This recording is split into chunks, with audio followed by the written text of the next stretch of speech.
जी हाँ दर्शकों, यह खबर रात के करीब करीब 2 बजे की बताई जा रही है।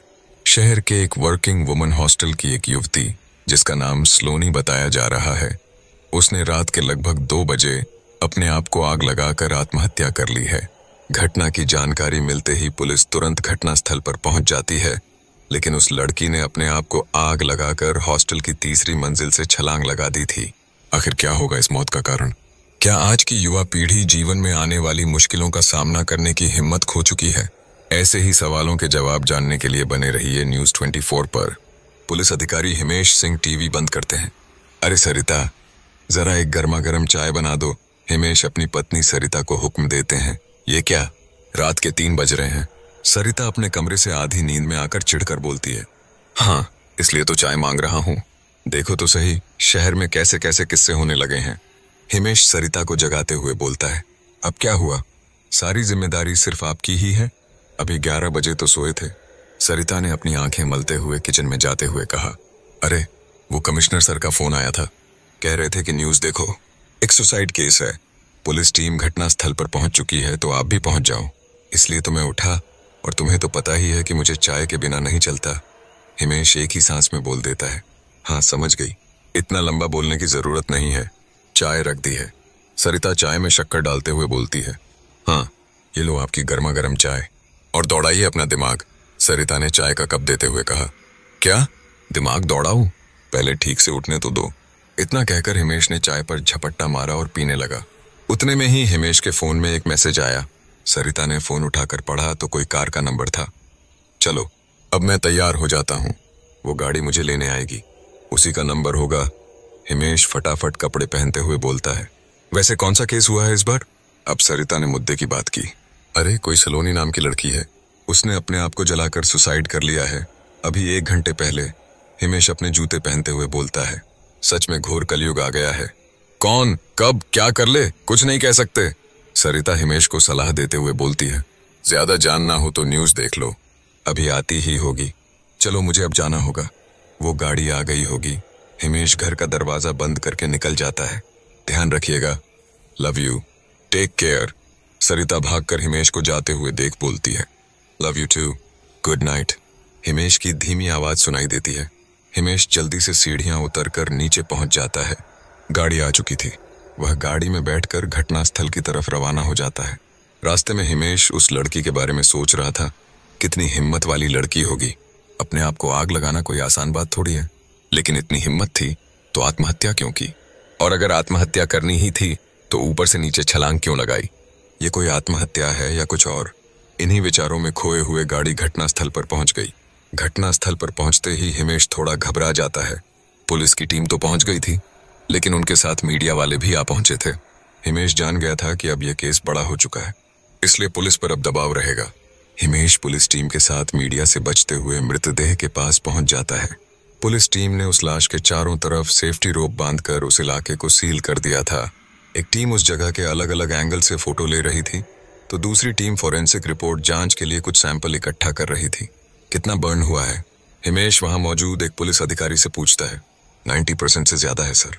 3rd स्टेज, बचने का कोई चांस नहीं था, और इसके ऊपर से तीसरी मंजिल से छलांग लगाई। ये देख, एक लड़की डर गई और चीखने लगी। उस पुलिस वाले ने सारी बात बताई। ठीक है, ठीक है, इसी लड़की का नाम सलोनी है ना? किसी रिश्तेदार ने आकर पहचान की इसकी? हिमेश पूछता है। सर, इस हॉस्टल की महिला केयर टेकर पटेल मैडम और उसके बाजू के कमरे में रहने वाली किंजल ने, वह पुलिस अधिकारी जवाब देता है। कोई हाथापाई या मारपीट के निशान? हिमेश लाश को बारीकी से जांचते हुए पूछता है। नहीं नहीं सर, कुछ भी बचा नहीं है, सब कुछ जल चुका है। लेकिन एक बात है कि मरते वक्त यह लड़की बहुत ज्यादा डरी हुई होगी। इसके चेहरे की बड़ी और फटी हुई आंखें इसी बात की तरफ इशारा कर रही हैं। शायद ऊपर से नीचे छलांग लगाने की वजह से डर गई हो। वह अधिकारी हिमेश को एक व्यू देता है। ये लड़की सलोनी का सारा बायोडाटा तैयार करो। उनके रिश्तेदारों को जानकारी दी या नहीं? केयरटेकर और वो किंजल को मुझसे रूबरू मिलने को बोलो। और हाँ, कोई भी पुलिस ऑफिसर मीडिया में कुछ भी नहीं बोलेगा। हिमेश सभी पुलिस अधिकारियों को सूचना देते हुए बोलता है। सर, वो केयरटेकर मैडम आपसे मिलने को तैयार हैं। एक पुलिस अधिकारी ने हिमेश को जानकारी दी। ठीक है, उनको थोड़ी देर बैठाओ, मैं जरा सलोनी के कमरे में एक बार जाकर देखता हूँ। शायद कोई सुराग मिल जाए जो इस केस में हमारी मदद करे। इतना बोलकर हिमेश सलोनी के रूम में जाने लगता है। एक पुलिस टीम ने उस कमरे को पहले से ही सील कर दिया था और एक दूसरी टीम वहां फॉरेंसिक के लिए नमूने इकट्ठा कर रही थी। हिमेश ने कमरे में प्रवेश किया तो उसे कुछ गड़बड़ होने का आभास हुआ। कमरे के बेड पर से चादर आधी नीचे फर्श पर और आधी वहीं बेड पर फैली हुई थी, लेकिन किसी भी प्रकार की शारीरिक घर्षण के निशान नहीं थे। आत्महत्या की योजना बनाई गई हो ऐसा लग रहा था, क्योंकि पेट्रोल एक व्यवस्थित तरीके से वहां रखा गया था। माचिस का पैकेट भी वहीं रखा हुआ था। रूम की बालकनी का दरवाजा भी आराम से खुला रखा गया था। अपने आप को जलाकर बालकनी से नीचे छलांग लगाने का प्लान सलोनी का पहले से ही था, लेकिन क्यों? अपने आप को इतनी दर्दनाक मौत देने का कारण? मरना ही होता तो जहर खाकर मरा जा सकता था या कोई और तरीका अपनाया जा सकता था। हिमेश ये सब सोचता सोचता केयरटेकर पटेल मैडम के पास पहुंचता है। आइए सर, पटेल मैडम हिमेश से कहती हैं। वेरी वेरी सॉरी मैडम, आप जैसी एक महिला केयरटेकर को आज ऐसा दिन देखना पड़ रहा है, पर क्या ही करें, मैं भी इस घटना को लेकर काफी दुखी हूँ, लेकिन हमें छानबीन तो करनी ही पड़ेगी। हिमेश पटेल मैडम को सांत्वना देते हुए बोलता है, सर मेरा नाम रेशमा पटेल है। मैं पिछले 15 सालों से इस हॉस्टल की केयरटेकर हूँ। लड़की है तो मुश्किलें तो होंगी ही, लेकिन इतनी बड़ी घटना मैंने पहली बार देखी है। रोने लगती हैं। हिमेश उन्हें पानी देते हैं। बाकी सब लड़कियां तो डर के सहम सी गई हैं। सलोनी तो महीने भर पहले ही रहने आई थी, क्योंकि उसकी जॉब भी महीने भर पहले ही लगी थी। किंजल, जिसने वो दृश्य अपनी आंखों के सामने देखा, वह तो बात करने की हालत में भी नहीं है। हाँ, मैं समझ सकता हूं कि जिस इंसान के सामने वो घटना घटी होगी उस पर क्या बीती होगी, पर हम उस घटना के पीछे का कारण जानना चाहते हैं, इसलिए ही यह इन्वेस्टिगेशन हो रही है। क्या आप सलोनी के बारे में और कुछ जानती हैं? हिमेश पटेल मैडम से और जानकारी देने के लिए कहते हैं। जैसा कि मैंने पहले बताया, सलोनी 1 महीने पहले ही इस हॉस्टल में रहने आई थी। वह अपनी नई दुनिया में काफी खुश थी। पहली नौकरी, पहली आजादी, इन सब का एक अलग ही नशा था उसकी आंखों में। पर पिछले 2 दिनों से वह काफी डरी हुई और उदास लग रही थी। मैंने सोचा था कि रविवार को छुट्टी होगी तो शांति से उसके साथ बैठकर सारी बात कर लूंगी, पर उससे पहले ही यह घटना हो गई। केयरटेकर मैडम बोलते बोलते हताश हो जाती हैं। क्या उसका कोई लव अफेयर था जिसका स्वीकार उसके माता पिता नहीं कर रहे थे? हिमेश ने लव एंगल की जांच करने के लिए पूछा। नहीं, मेरे अंदाजे से तो ऐसा कुछ नहीं था, लेकिन फिर भी ये सब बातें बताई थोड़ी जाती हैं। लेकिन इस बात का किंजल के पास कोई ना कोई जवाब जरूर होगा। इस हॉस्टल में उसकी सबसे खास सहेली किंजल थी। बाकी उसके माता पिता आ चुके हैं तो आप उनसे मिल सकते हैं, पटेल मैडम ने जानकारी देते हुए कहा। ठीक है, बहुत बहुत शुक्रिया मैडम, अब आप जा सकती हैं, लेकिन आगे जब भी जरूरत होगी आपको हम थोड़ा परेशान करेंगे। हिमेश ने पटेल मैडम को जाने की इजाजत देते हुए कहा। यह केस तो पहेली जैसा लग रहा है। सुसाइड की कोई ठोस वजह नहीं है। अगर कुछ दिन पहले वह उदास थी तो डरी हुई क्यों थी? क्या उसने किंजल से कोई बात की होगी? हिमेश यह सब सोच ही रहे थे कि जिस टीम को उन्होंने सलोनी का बायोडाटा तैयार करने का आदेश दिया था वह हाजिर होती है। सर, आपके हुक्म के मुताबिक हमने सलोनी का सारा बायोडाटा इकट्ठा कर लिया है। उसके पिछले 6 महीने के कॉल डिटेल्स, किससे मिलती थी, कब मिलती थी, और उसके व्हाट्सएप की पिछली 6 महीने की चैट, सब हमारे पास है। एक पुलिस अधिकारी हिमेश को जानकारी देता है। क्या कोई प्रेम प्रसंग या कोई दुश्मनी जैसी बात सामने आई? हिमेश उत्सुकता से पूछते हैं। नहीं सर, सीधी लड़की थी। अपने माता पिता की सारी बातें मानती थी। कोई लव अफेयर नहीं था। 1 महीने पहले इस शहर में नौकरी के लिए आई थी और तब से यही रह रही थी। नौकरी में भी उसका कोई दुश्मन नहीं था। अभी तो उसने काम शुरू ही किया था। मतलब ऐसे सुसाइड का कोई पक्का कारण नजर नहीं आ रहा। लेकिन एक बात है सर, वह अधिकारी बोलता है। क्या? हिमेश जल्दी से पूछते हैं। हमें उसके कॉल डिटेल से एक अजीब बात पता चली है। वह पिछले 2-3 दिनों से किसी बुक पब्लिशर के पास जा रही थी। उसकी व्हाट्सएप चैट के मुताबिक किसी किताब का जिक्र मिला है। वह उस किताब को उस पब्लिशर के जरिए छपवाना चाह रही थी। उस अधिकारी ने चौंकाने वाली जानकारी दी। ये बात कुछ हजम नहीं हो रही है। पटेल मैडम भी कह रही थीं कि पिछले 2-3 दिन से वह उदास थी और उसी दौरान उस पब्लिशर के पास जा रही थी। किसी किताब के लिए इतना सोचना, कुछ न कुछ ऐसा हो रहा है जो हमें दिख नहीं रहा। इतना कहकर हिमेश सोचने लगता है। एक काम करो, उस पब्लिशर को अभी मुझसे मिलने को बोलो, और अगर किंजल की हालत ठीक हो तो उसका भी स्टेटमेंट लो। सोचने के बाद हिमेश आदेश देता है। तभी हिमेश के फोन की रिंग बजती है। सामने सरिता थी। गुड मॉर्निंग पुलिस सर, कहाँ हो? कब तक आओगे घर? अरे यार, सुबह हो गई, मैं आ ही रहा हूँ। एक नई कड़ी मिली है। हिमेश घर पहुंच जाता है और वह सरिता को अब तक घटी सारी घटनाएं एक एक करके बताता है। सरिता को भी इस केस में कुछ अजीब लगता है। लो, अपनी चाय पी लो साहब।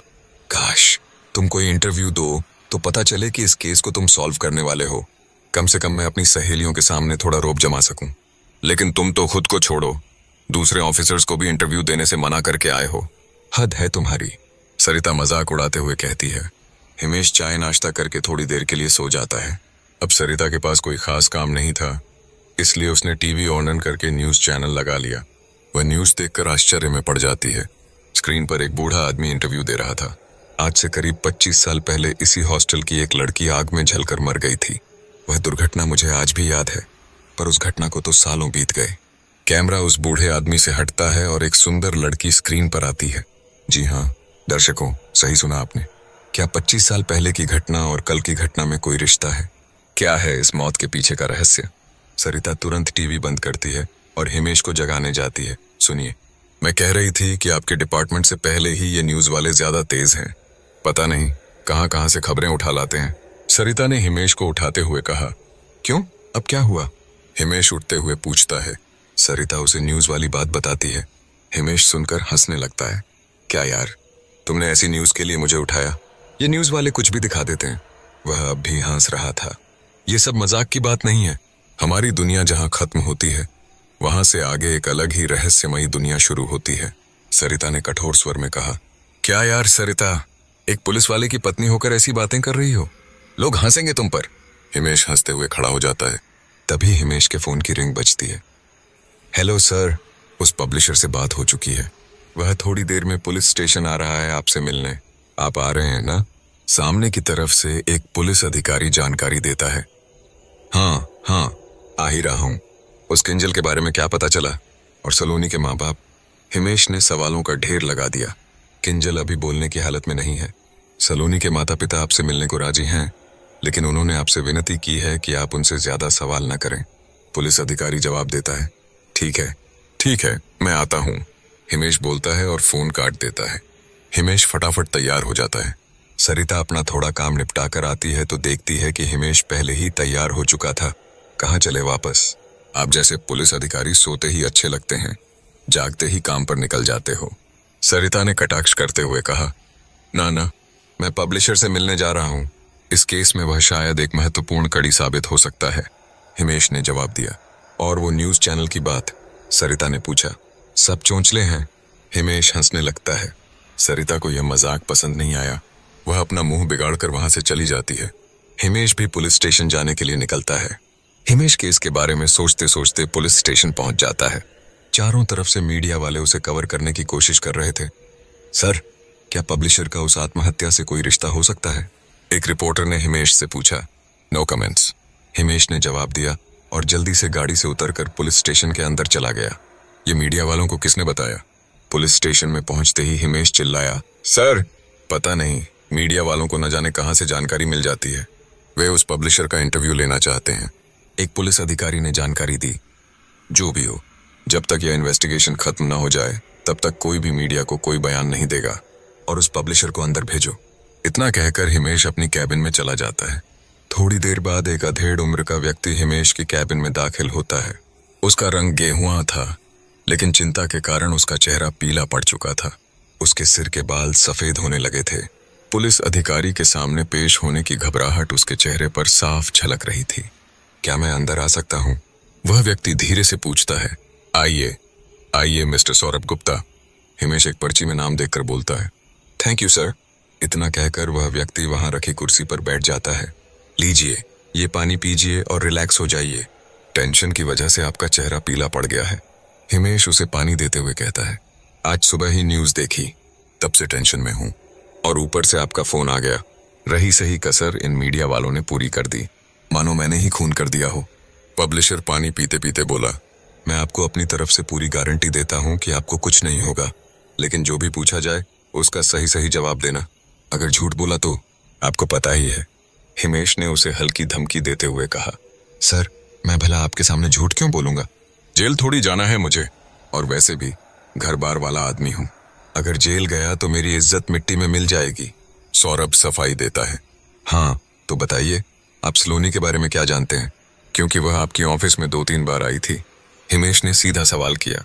सौरभ गुप्ता जवाब देते हुए बोलता है, सर, जैसा कि आप जानते हैं कि मैं एक पब्लिशर हूँ। इस शहर की सबसे बड़ी प्रिंटिंग मशीन भी हमारे पास ही है। मैं अलग अलग बुक्स का प्रकाशन करता हूँ। 3-4 दिन पहले सलोनी मेरी ऑफिस आई थी, कोई पुरानी सी डायरी लेकर। उसने कहा, मैं इस डायरी को एक बुक के स्वरूप में प्रकाशित करना चाहती हूँ, आप मेरी मदद करिए। वह काफी टेंशन में दिख रही थी। मैंने उसे समझाया, अरे ऐसे ही कोई बुक पब्लिश नहीं कर सकता। पहले मुझे उस डायरी को पढ़ना होगा, फिर उसे एक अच्छी कहानी के रूप में ढालना होगा। उसके बाद अच्छा सा शीर्षक और व्याकरण, ये सब देखना होगा। कम से कम 1 महीना तो लगेगा।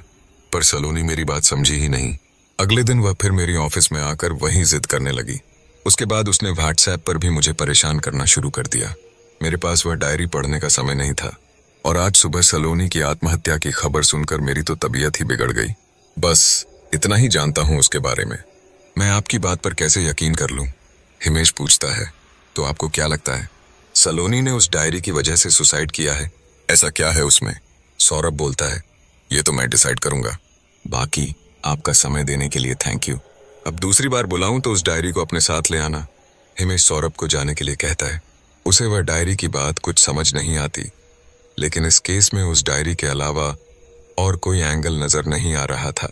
सौरभ गुप्ता की बातों से लग रहा था कि वह काफी ईमानदार इंसान है और ऊपर से अपनी इज्जत को लेकर बहुत सतर्क भी। ऐसे में वह कोई गुनाह करने से पहले 2 बार जरूर सोचेंगे। सर, वो किंजल आपसे मिलने के लिए तैयार है। अगर आप राजी हों तो उसे मिलने का समय दे दूं? एक पुलिस अधिकारी आकर बोलता है। हाँ, ये भी कोई पूछने की बात है। अगर उसकी तबीयत ठीक ना लगे तो मैं खुद उससे मिलने चला जाऊंगा। 1 घंटे बाद मिलने को बोल दो। हिमेश कुछ सोचकर बोलता है, ओके सर। वह अधिकारी कहकर वहां से चला जाता है। हिमेश एक पेपर पर पूरी घटना का फ्लो चार्ट बनाता है। किस तरह घटना हुई, कौन कौन शक के दायरे में है, किस किस से मिल लिया गया है, वगैरह। किंजल ही एकमात्र व्यक्ति थी जो सलोनी की सबसे करीबी थी और वह इकलौती साक्षी भी थी। इसलिए उसे बहुत प्यार से बातचीत करके सारी बात उगलवानी थी। हिमेश ने किंजल से पूछने के लिए कुछ सवाल लिख लिए थे। तभी सरिता का फोन आता है। आज रात मूवी का प्लान था। आपका क्या प्रोग्राम है? क्या आज रात मूवी का प्लान था? इस काम के चक्कर में भूल ही गया। अभी तो देर है ना? हिमेश बोलता है। आपका ध्यान केस के अलावा कहीं और रहता ही नहीं। 2 घंटे में घर पहुंच जाना, वरना मैं पुलिस स्टेशन आकर आपको ले जाऊंगी। सरिता हंसकर बोलती है और फोन काट देती है। तभी कोई दरवाजा खटखटाता है। कौन है वहां? अंदर आओ, हिमेश दरवाजे की तरफ देखकर कहता है। उस दरवाजे से एक पतली सी लड़की सफेद सूट में अंदर दाखिल हुई। वह किसी बड़े सदमे से गुजर रही थी। वह एकदम चुप रहकर कुर्सी पर बैठ गई। आप मिस किंजल हैं? हिमेश गंभीर आवाज में पूछता है। हाँ, मैं ही किंजल हूँ, वही अनलकी किंजल। इतना कहकर वह जोर जोर से रोने लगती है। हिमेश उसे एक टिश्यू पेपर देता है। अरे नहीं मैडम, आप रोइए मत, आप तो काफी मजबूत हैं, तभी तो यहाँ आई हैं। हिमेश किंजल को हिम्मत देते हुए कहता है। सर, मैं उसी के साथ थी, पर मैं कुछ कर नहीं पाई। वह सलोनी नहीं हो सकती, किंजल दबे हुए स्वर में बोलती है। क्या सलोनी नहीं हो सकती? आप मुझे पूरी बात बताइए। शायद आप इस केस में कोई नई कड़ी की तरफ इशारा कर रही हैं। इतना कहकर हिमेश एक पेन और पेपर ले लेता है। तो सुनिए सर, मैं सलोनी को पिछले 20 दिनों से ही जानती थी, लेकिन ऐसा लगता था मानो हमारी दोस्ती पिछले जन्म की हो। हम रोज जॉब से आने के बाद साथ ही होते थे। सलोनी शुरू में अपने घर को याद करके बहुत रोती थी, लेकिन धीरे धीरे वह मुझसे घुल मिल गई और हमारी दोस्ती गहरी हो गई। सलोनी अकेली थी, उसका कोई अफेयर नहीं था। वैसे ही मैं भी सिंगल थी, इसलिए हम दोनों एक दूसरे के साथ ज्यादा समय बिताने लगे थे। लेकिन पिछले 2 दिनों से वह बदल चुकी थी। वह अकेले रहना पसंद करने लगी थी। मैं उसे मिलने के लिए बुलाती थी, लेकिन वह थोड़ी देर आकर चली जाती। पिछले 2 दिनों से वह किसी किताब की बात कर रही थी। क्या बात कर रही थी उस किताब के बारे में? हिमेश बीच में ही पूछता है। वह किसी किताब के बारे में बता रही थी। वह किताब उसे उसके कमरे में मिली थी और उसने उसे एक ही बार में पूरा पढ़ लिया था। लेकिन उस पुस्तक को पढ़ने के बाद वह काफी उदास और डरी हुई रहने लगी थी। आखिरी के 2 दिन तो वह मुझसे मिलने भी नहीं आई थी। वह किसी पब्लिशर के पास उस किताब के बारे में बात करने गई थी। किंजल पुरानी बातें याद करते हुए कहती है। जब सलोनी ने आत्महत्या की तो उसकी एकमात्र साक्षी आप हैं। आपने क्या देखा? हिमेश सवाल करता है। जैसा कि मैंने पहले बताया कि सलोनी पिछले 2 दिनों से उदास और तनाव में थी। हर रोज की तरह वह अपनी जॉब से आई और उसके बाद हमारी मुलाकात हुई। मैंने उसे रात को अपने रूम में आने के लिए कहा, पर वह बोली कि उसे 1-2 दिन कुछ काम है। वह काम पूरा हो जाने के बाद हम आराम से बैठकर सारी बातें करेंगे। मैं भी अपने रोज के काम निपटाकर सो गई। तभी रात को मुझे सलोनी के कमरे से एक चीख सुनाई दी। वह चीख सुनकर मैं सलोनी के कमरे की तरफ भागी। जैसे तैसे करके मैंने उसके कमरे का दरवाजा खोला, लेकिन अंदर का दृश्य देखकर मैं दंग रह गई। इतना कहकर किंजल चुप हो जाती है। क्या देखा आपने? हिमेश उसकी चुप्पी तोड़ते हुए पूछता है। सलोनी अपने कमरे की बालकनी में खड़ी थी। मुझे देखकर वह हंसने लगी। मुझे कुछ समझ नहीं आया। फिर न जाने कहां से उसने एक माचिस उठाई और आग लगा ली। वह धू धू करके जलने लगी। मैं कुछ समझ पाती उससे पहले वह बालकनी से नीचे कूद गई। मेरे मुंह से डर के मारे एक चीख निकल गई। आज भी सलोनी का वह हंसता हुआ चेहरा, वह आग, वह कूदना मेरी आंखों के सामने तैर रहा है। वह सलोनी नहीं थी। मेरी बात मानिए, वह सलोनी नहीं थी। यह आत्महत्या नहीं हो सकती। किंजल जोर जोर से रोने लगती है। जी, मैं आपकी बात समझ गया, पर मुझे ऐसा लगता है कि सलोनी की मौत का आपके ऊपर गहरा सदमा लगा है। हमारी शुरुआती जांच के मुताबिक यह एक आत्महत्या ही है, लेकिन आपके बताए अनुसार कोई भी इंसान खुद को जलाते हुए हंस नहीं सकता। उस समय बहुत ज्यादा दर्द होता है, और ऊपर से बालकनी से कूदना, यह कुछ समझ नहीं आ रहा। वह किताब उस पब्लिशर के पास है, मैं उसे भी पढ़ लूंगा, हिमेश किंजल को बताता है। सर, क्या मैं अब जा सकती हूँ? किंजल पूछती है। हाँ हाँ, क्यों नहीं। अब मुझे सिर्फ सलोनी के माता पिता से मिलना है। तब तक मैं एक केस स्टडी करके रोड मैप तैयार कर लूंगा। तब तक फॉरेंसिक रिपोर्ट भी आ जाएगी, फिर सच सामने आ ही जाएगा। हिमेश किंजल को जाने की इजाजत देते हुए कहता है। हिमेश किंजल की बताई गई बातों के अनुसार एक कागज पर पूरे केस का एक नक्शा बनाता है। सब कुछ सही था, लेकिन आखिर में हंसते हुए खुद को जला लेना, यह कैसे हो सकता है? यही सोचते हुए वह गहराई में जाने लगता है। तभी उसके फोन की घंटी बजती है। कॉल सरिता का था। हिमेश जल्दी से अपनी घड़ी देखता है तो घर पहुंचने का समय हो चुका था। अगर फोन उठा लिया तो बचना मुश्किल होगा, और अगर नहीं उठाया तो वह समझेगी कि मैं रास्ते में हूं। यही ठीक रहेगा। ऐसा सोचकर हिमेश फोन नहीं उठाता। अरे सर, कहाँ भाग रहे हो? एक अधिकारी हिमेश को जल्दी में देखकर पूछता है। अरे भाई, होम मिनिस्ट्री का फोन है। केस की तैयारी करते करते वक्त का पता ही नहीं चला। चलो, अब बाद में मिलते हैं। इतना कहकर हिमेश जल्दी से गाड़ी में बैठकर अपने घर की ओर निकल जाता है। दूसरी ओर पब्लिशर सौरभ गुप्ता उस डायरी को पढ़ने बैठते हैं। वह एक ही बार में पूरी डायरी खत्म कर देते हैं। तभी अचानक कमरे की लाइटें जलने बुझने लगती हैं। सौरभ गुप्ता को कुछ समझ नहीं आता कि यह अचानक क्यों हो रहा है। वह अपनी कुर्सी से उठने की कोशिश करता है, पर खड़ा नहीं हो पाता। तभी अचानक बिजली चली जाती है। उसे ऐसा महसूस होता है कि कोई उसके पीछे खड़ा है। वह धीरे धीरे पीछे मुड़कर देखता है और एक पल के लिए उसे अपनी आंखों पर यकीन ही नहीं होता, क्योंकि उसके सामने सलोनी खड़ी थी। उसका चेहरा जल चुका था। उसकी आंखों में मानो ज्वाला भड़क रही हो। उसका सिर पूरा घूम रहा था। सौरभ कुछ समझे या कुछ बोले, उससे पहले ही सलोनी एक रूखे स्वर में बोलती है। मेरी बात नहीं मानी ना? उस बुक को पब्लिश नहीं किया ना? किसी की पर्सनल डायरी नहीं पढ़नी चाहिए। अब अंजाम भयानक होगा। किसी को ये राज बताना मत, वरना तुम्हें कोई नहीं बचा पाएगा। हे हाँ, सौरभ गुप्ता हकलाते हुए बोलता है। तभी बिजली वापस आ जाती है। सौरभ के चेहरे पर पसीने की बूंदें ठंडी होकर जम चुकी थीं। उसने अपने चेहरे से पसीना पोंछा और पूरी घटना के बारे में सोचने लगा। ये सच था या सपना? सलोनी कैसे हो सकती है? इस बुक में कौन सा राज छिपा है? उसे कुछ समझ नहीं आया। इधर हिमेश फोन नहीं उठाता, इसलिए सरिता को लगता है कि वह रास्ते में होगा। देर से ही सही, लेकिन हिमेश घर पहुंच जाता है। आइए आइए पुलिस ऑफिसर साहब। जैसे हर फिल्म में पुलिस लेट आती है, वैसे ही आप भी लेट आए। सरिता तंज कसते हुए बोलती है। मैं पहुंच तो गया ना, रास्ते में बहुत भीड़ थी। अब अगर तुम लड़ती रहोगी तो फिल्म छूट जाएगी, हिमेश सफाई देते हुए कहता है। हिमेश और सरिता बहस करते करते थिएटर पहुंचते हैं, लेकिन हिमेश का दिमाग अभी भी सलोनी के केस में ही उलझा था। उसे लगा कि उसे उस पब्लिशर को फिर से बुलाना चाहिए। वह यही सोच ही रहा था कि तभी पुलिस स्टेशन से फोन आ जाता है। अब कौन फोन कर रहा है? सरिता चिढ़ते हुए पूछती है। एक इमरजेंसी कॉल है, मैं 2 मिनट में बात करके आता हूँ, हिमेश साफ साफ बताता है। आप जैसे लोग शादी ही क्यों करते हैं? आपको तो अपनी जॉब से ही शादी कर लेनी चाहिए, सरिता ने व्यंग्य किया और अपनी बातें जारी रखी। हिमेश अंधेरे में बाहर जाकर फोन उठा लेता है। पास में बैठा एक युवक यह सब देखता है और हंसते हुए कहता है, यहाँ तो कोई और ही फिल्म चल रही है। माइंड योर बिजनेस, सरिता उसे गुस्से में जवाब देती है। दूसरी ओर हिमेश ने फोन किया तो उसे पता चला कि सौरभ गुप्ता उससे कुछ बात करना चाहता है। हिमेश तुरंत सौरभ को कॉल करता है। सौरभ जी बोल रहे हैं? हिमेश पूछता है। हाँ, मैं सौरभ बोल रहा हूँ। आप कौन? सौरभ जवाब देता है। मैं इंस्पेक्टर हिमेश बोल रहा हूँ। पता चला कि आपको मुझसे कुछ जरूरी बात करनी थी? हिमेश पूछता है। हाँ सर, एक बहुत ही जरूरी बात है। इस बारे में आप किसी को मत बताइए। सलोनी जिंदा है। उसने आकर मुझे डराया था। उसने मुझसे पूछा कि यह किताब पब्लिश क्यों नहीं की गई। उसने यह भी जानना चाहा कि इस किताब से मुझे कौन सा रहस्य पता चला। पक्का इस किताब में कुछ न कुछ गड़बड़ है। मेरी बात मानिए, इस केस को सुसाइड बताकर बंद कर दीजिए, वरना सलोनी हमें नहीं छोड़ेगी। उसने मुझे धमकी दी है कि अगर मैंने यह बात किसी को बताई तो मेरे लिए अच्छा नहीं होगा। सौरभ गुप्ता घबराते हुए कहता है। आपने शराब तो नहीं पी रखी? यह क्या बकवास कर रहे हैं? हिमेश बोलता है। तभी सौरभ के फोन से कुछ अजीब आवाजें आने लगती हैं। वह पीछे मुड़कर देखता है और अचानक बिजली चली जाती है।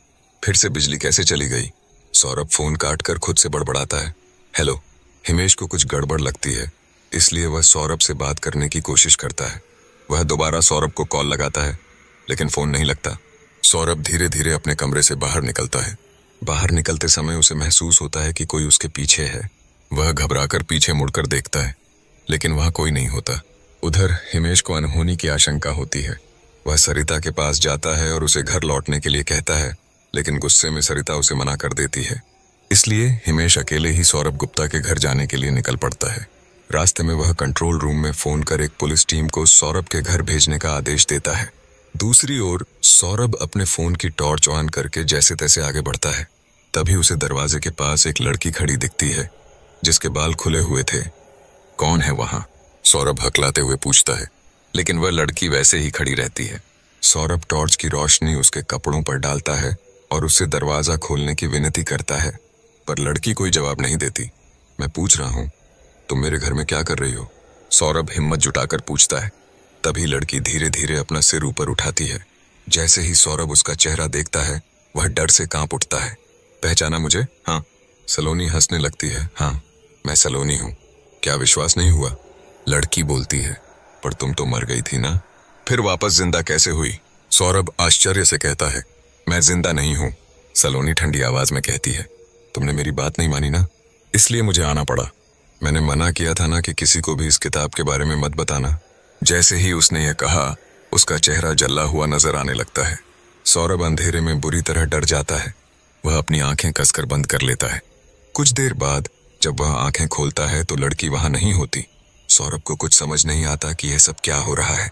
क्या यह मेरा कोई भ्रम है? पता नहीं क्यों मेरा मन बहुत घबरा रहा है। यह सोचकर वह दरवाजा खोलकर छत की ओर बढ़ता है।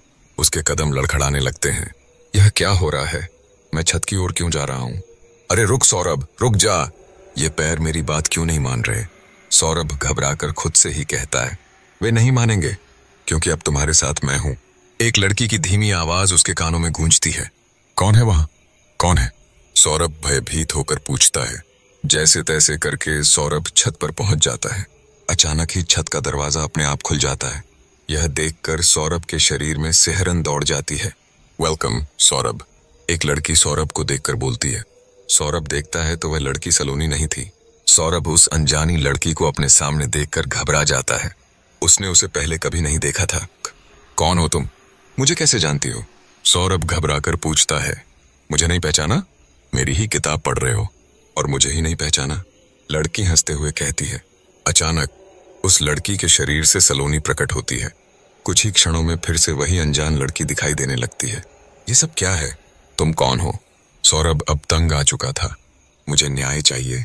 किसी की पर्सनल डायरी पढ़ने को मिले तो उसे पढ़ना नहीं चाहिए। मैंने सलोनी को भी मना किया था, लेकिन उसने मेरी बात नहीं मानी।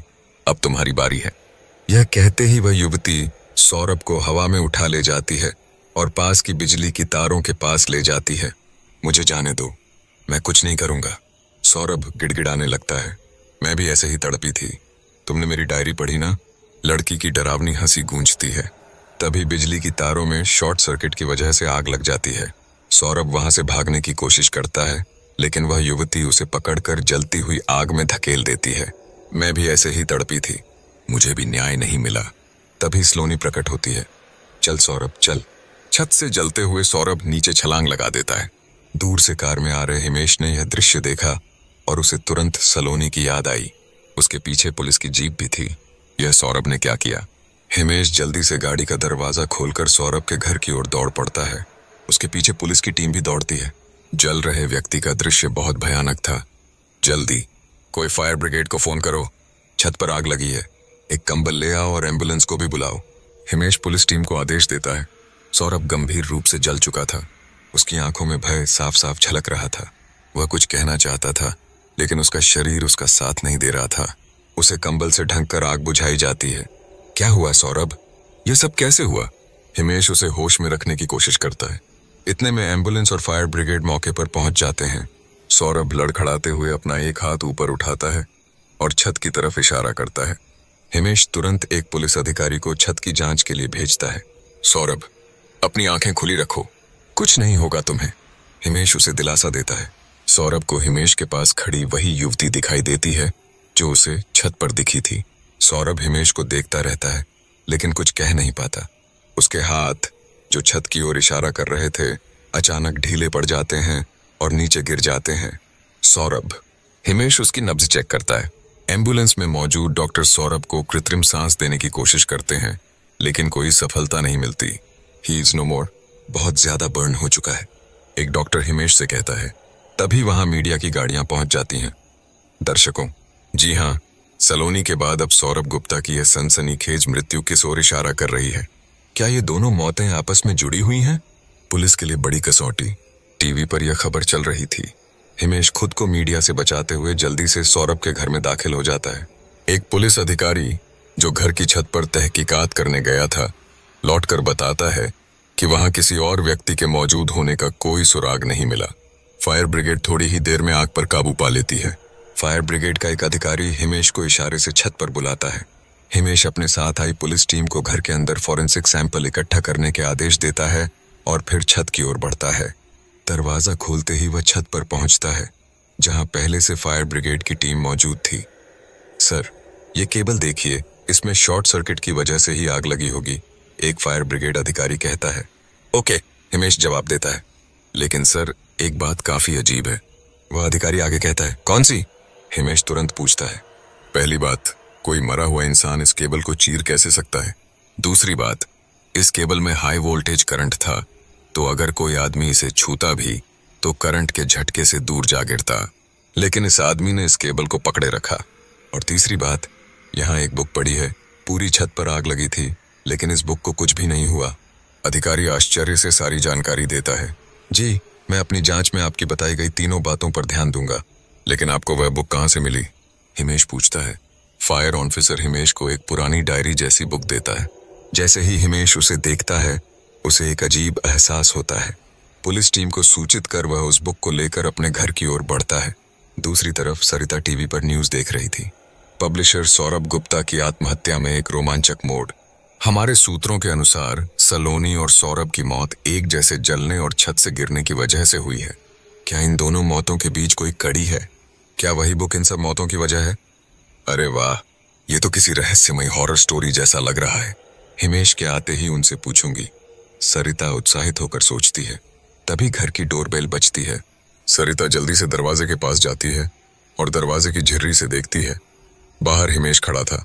वह दरवाजा खोलती है तो आ गए मेरे ब्योमकेश बख्शी। पत्नी के साथ थिएटर में मूवी देखने गए थे, लेकिन ध्यान तो केस पर ही था। सरिता हल्के फुल्के अंदाज में ताना मारती है। फॉर गॉड सेक, तुम्हारी बातें मैं कल सुनूंगा। अभी रात के 3 बज रहे हैं और यह केस उलझा हुआ है। एक सुसाइड केस सॉल्व नहीं हुआ, तब तक दूसरा केस आ गया और ऊपर से मीडिया पीछे पड़ा है। हिमेश अपने जूते जमीन पर पटकते हुए कहता है। अरे पतिदेव, आप तो सीरियस हो गए। मैं जानती हूँ, आपको फोन आया था और वो पब्लिशर भी मर गया। मैंने न्यूज में देखा था। चाय पीनी है? बना लाऊं? सरिता प्यार से पूछती है। नहीं, चाय नहीं पीनी, मुझे आराम करना है। कल फॉरेंसिक की रिपोर्ट भी आ जाएगी, उसके बाद हम उस मौत का रिकंस्ट्रक्शन करेंगे। और कल मुझे एक बुक भी पढ़नी है। हिमेश कहता है। ओह हाँ, न्यूज में देखा था मैंने। वही बुक इन सारी मौतों की वजह है। मुझे तो बहुत एक्साइटमेंट हो रही है उसे पढ़ने की। सरिता उत्साहित होकर कहती है। जैसी न्यूज वैसी ही पब्लिक। क्या बहकी बहकी बातें कर रही हो? कल मैं वो बुक पढ़कर मीडिया वालों की बोलती बंद कर दूंगा। हिमेश अपना मुंह बिगाड़ते हुए कहता है और सोने चला जाता है। दूसरी तरफ सरिता को उस बुक को पढ़ने की हद से ज्यादा एक्साइटमेंट थी। उसने मौके का फायदा उठाते हुए हिमेश के बैग से वह बुक निकाल ली। सरिता बुक पढ़ने बैठी। जैसे ही उसने पहला पेज खोला, उस पर लिखा था, यह मेरी पर्सनल डायरी है, प्लीज इसे पढ़ने की कोई जरूरत नहीं है। अगर कोई तकलीफ हो तो मैं जवाबदार नहीं होंगी। सरिता उस बुक के पहले पन्ने पर यह चेतावनी पढ़कर सोच में पड़ गई कि उसे बुक पढ़नी चाहिए या नहीं। जाने दो, किसी की पर्सनल डायरी क्यों पढ़नी। फिर उसने सोचा, एक काम करती हूँ, कल मैं हिमेश को सरप्राइज दूंगी। हाँ, ये ठीक रहेगा। ऐसा सोचकर सरिता ने बुक पढ़ना शुरू किया। जैसे जैसे वह पढ़ती गई, वैसे वैसे ही उसकी आंखों के सामने बुक में वर्णित दृश्य स्पष्ट होने लगे। यह बुक एक पत्रलेखा नाम की लड़की की डायरी थी, जो आज से 25 साल पहले इस शहर में रहती थी। वह बहुत ही इमोशनल लड़की थी। अपने पूरे दिन की अच्छी बुरी घटनाएं वह अपनी पर्सनल डायरी में लिखती थी। उसे डायरी लिखने का कोई खास शौक नहीं था, लेकिन वह इस शहर में अकेली थी। पत्रलेखा अपने माता पिता के सपने पूरे करने के लिए यहाँ आई थी। शहर की कई बातें वह अपने माँ बाप को नहीं बता सकती थी, इसलिए उसने उन्हें डायरी में लिखना शुरू किया। पत्रलेखा एक वर्किंग वुमन हॉस्टल में रहती थी। वह देखने में काफी सुंदर थी और शहर में मॉडल बनने के इरादे से आई थी। 2 साल की मेहनत के बाद वह एक सफल मॉडल बन गई थी। पर पत्रलेखा इस मॉडलिंग की दुनिया की कड़वी सच्चाई जानती थी। यहाँ सबको बस उसके बदन में ही दिलचस्पी थी, लेकिन एक इंसान था जिसे पत्रलेखा से सच में लगाव था। उसका नाम नहीं, मैं उसका नाम नहीं लिखूंगी। वह एक राज ही रहेगा। मैं सही समय आने पर अपने प्यार का इकरार करूंगी। तब तक मैं इस डायरी में उससे जुड़े किस्से लिखूंगी, उससे प्यार करूंगी। सरिता अब धीरे धीरे पत्रलेखा के जीवन में डूबने लगी थी। मानो पत्रलेखा अपने जीवन की कहानी खुद सरिता को सुना रही हो। उसे ऐसा महसूस होने लगा मानो पत्रलेखा उसके सामने रूबरू खड़ी हो। ऐसी ही एक घटना पढ़कर सरिता खुद को और भी ज्यादा पत्रलेखा से जुड़ा हुआ महसूस करने लगी। पत्रलेखा लिखती है, आज मुझे अपने व्यक्तित्व के एक अलग ही रूप का पता चला। बचपन से ही मैं या तो बहुत खुश रहती थी या बहुत दुखी। इस मॉडलिंग की दुनिया में अगर किसी ने मेरी आत्मा को पहचाना था तो वह एक ही इंसान था, मेरा सबसे खास दोस्त डायरेक्टर राज खन्ना। आज उसी ने मुझे एक सीरियल में रोल दिलवाया था। मैं उस सीरियल में मेंटल हॉस्पिटल की एक नर्स का किरदार निभा रही थी, लेकिन आज एक नया कैमरामैन आया था, जिसकी वजह से एंगल ठीक नहीं आ रहा था और बार बार रीटेक हो रहे थे। इससे मुझे बहुत गुस्सा आ गया। गुस्से में मैंने पूरे स्टाफ के सामने उससे झगड़ा किया और उसे मारने की भी कोशिश की। हाँ, मैंने उसे मारने की कोशिश की, लेकिन पता नहीं क्यों बचपन से ही मुझे या तो बहुत खुशी होती है या बहुत गुस्सा आता है, लेकिन आज पहली बार मैंने किसी को मारने की कोशिश की।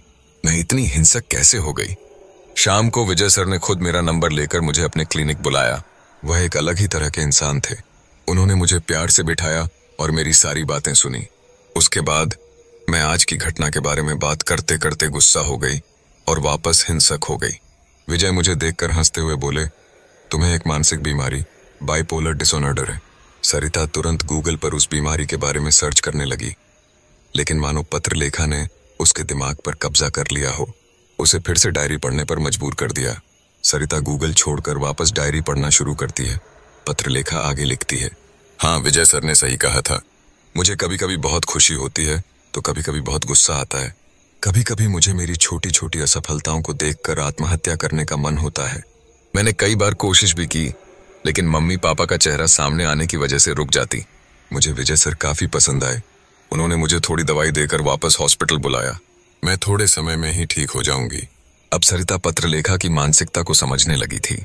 वह मन ही मन सोचती है, क्या इस बुक को पढ़ने के बाद ही सलोनी और सौरभ गुप्ता की मानसिक स्थिति भी पत्रलेखा जैसी आत्महत्या करने की हो गई होगी।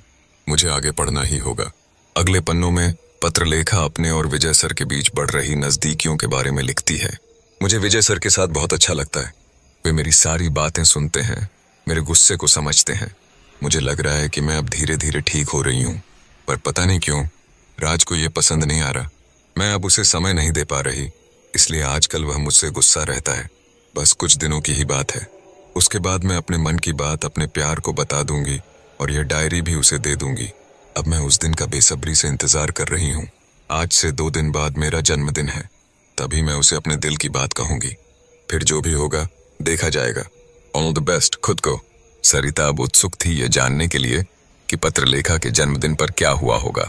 पत्रलेखा आगे लिखती है, आज मेरी जिंदगी का सबसे खास दिन है। आज मेरा जन्मदिन है और मेरी डायरी। आज से तुम्हारे दो मालिक होंगे। आज मैं अपने मन की बात अपने दिल को चुराने वाले को बता दूंगी। उसके बाद हाँ, तुम्हें मेरी डायरी को उसे दे दूंगी ताकि वह मुझे और अच्छे से जान सके। हमारा प्यार और भी गहरा हो जाएगा। आज शाम को शूटिंग से जल्दी छुट्टी ले लूंगी और घर वापस आ जाऊंगी। उसके बाद आज रात राज जी को मैंने मिलने बुलाया है। केयर टेकर मैडम तो हमारी ही हैं, वे समझ जाएंगी।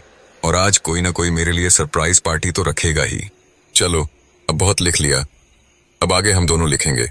दो दिल के चित्र बनाकर पत्रलेखा एक तरफ अपना नाम लिखती है और दूसरी तरफ वाला दिल खाली छोड़ देती है। सरिता डायरी पढ़ने में इतनी खो जाती है कि सुबह हो जाती है, लेकिन उसे पता ही नहीं चलता।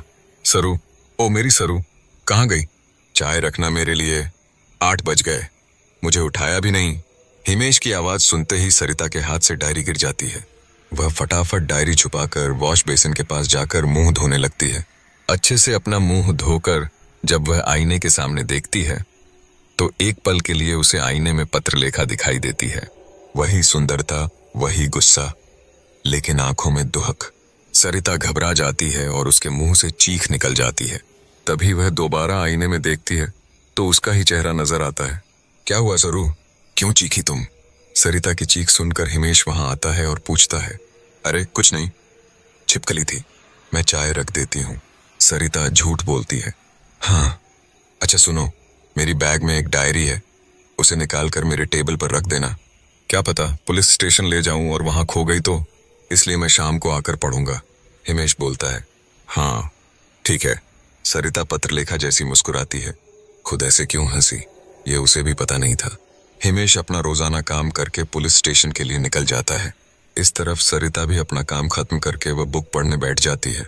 खुद इतनी बेचैन क्यों हो रही थी, यह उसे भी पता नहीं चल रहा था। सरिता पढ़ने बैठती है। पत्रलेखा आगे लिखती है, आज क्या दिन रहा है। सुबह ही मम्मी पापा को फोन करके आशीर्वाद ले लिया। उन्हीं दोनों के लिए तो मैं जी रही हूँ। शूटिंग में मुझे बहुत बड़ी सरप्राइज पार्टी मिली और राज ने मुझे आज बहुत बड़ा सरप्राइज गिफ्ट दिया। उसकी आने वाली फिल्म में मुझे लीड हीरोइन का रोल मिलेगा। मेरे करियर का सबसे इंपॉर्टेंट मोमेंट। राज मेरे जीवन में बहुत खास स्थान रखता है। सारे यूनिट के मेंबर मेरी शादी को लेकर मुझे चिढ़ाने लगे। कल सबको अपने हीरो का नाम बता दूंगी। बस आज की रात उसे बताऊंगी। चलो, अब तैयार होने का समय हो गया है। वह कभी भी आते होंगे। Don't disturb my diary. Bye. Sarita page पलटने ही जा रही थी कि तभी हिमेश का फोन आ जाता है। सरू, क्या कर रही हो? आज दोपहर को मैं घर खाना खाने आऊंगा, फिर रात का कुछ पक्का नहीं है। रात को प्रेस मीट है, इसलिए यह केस तो सिरदर्द बन गया है।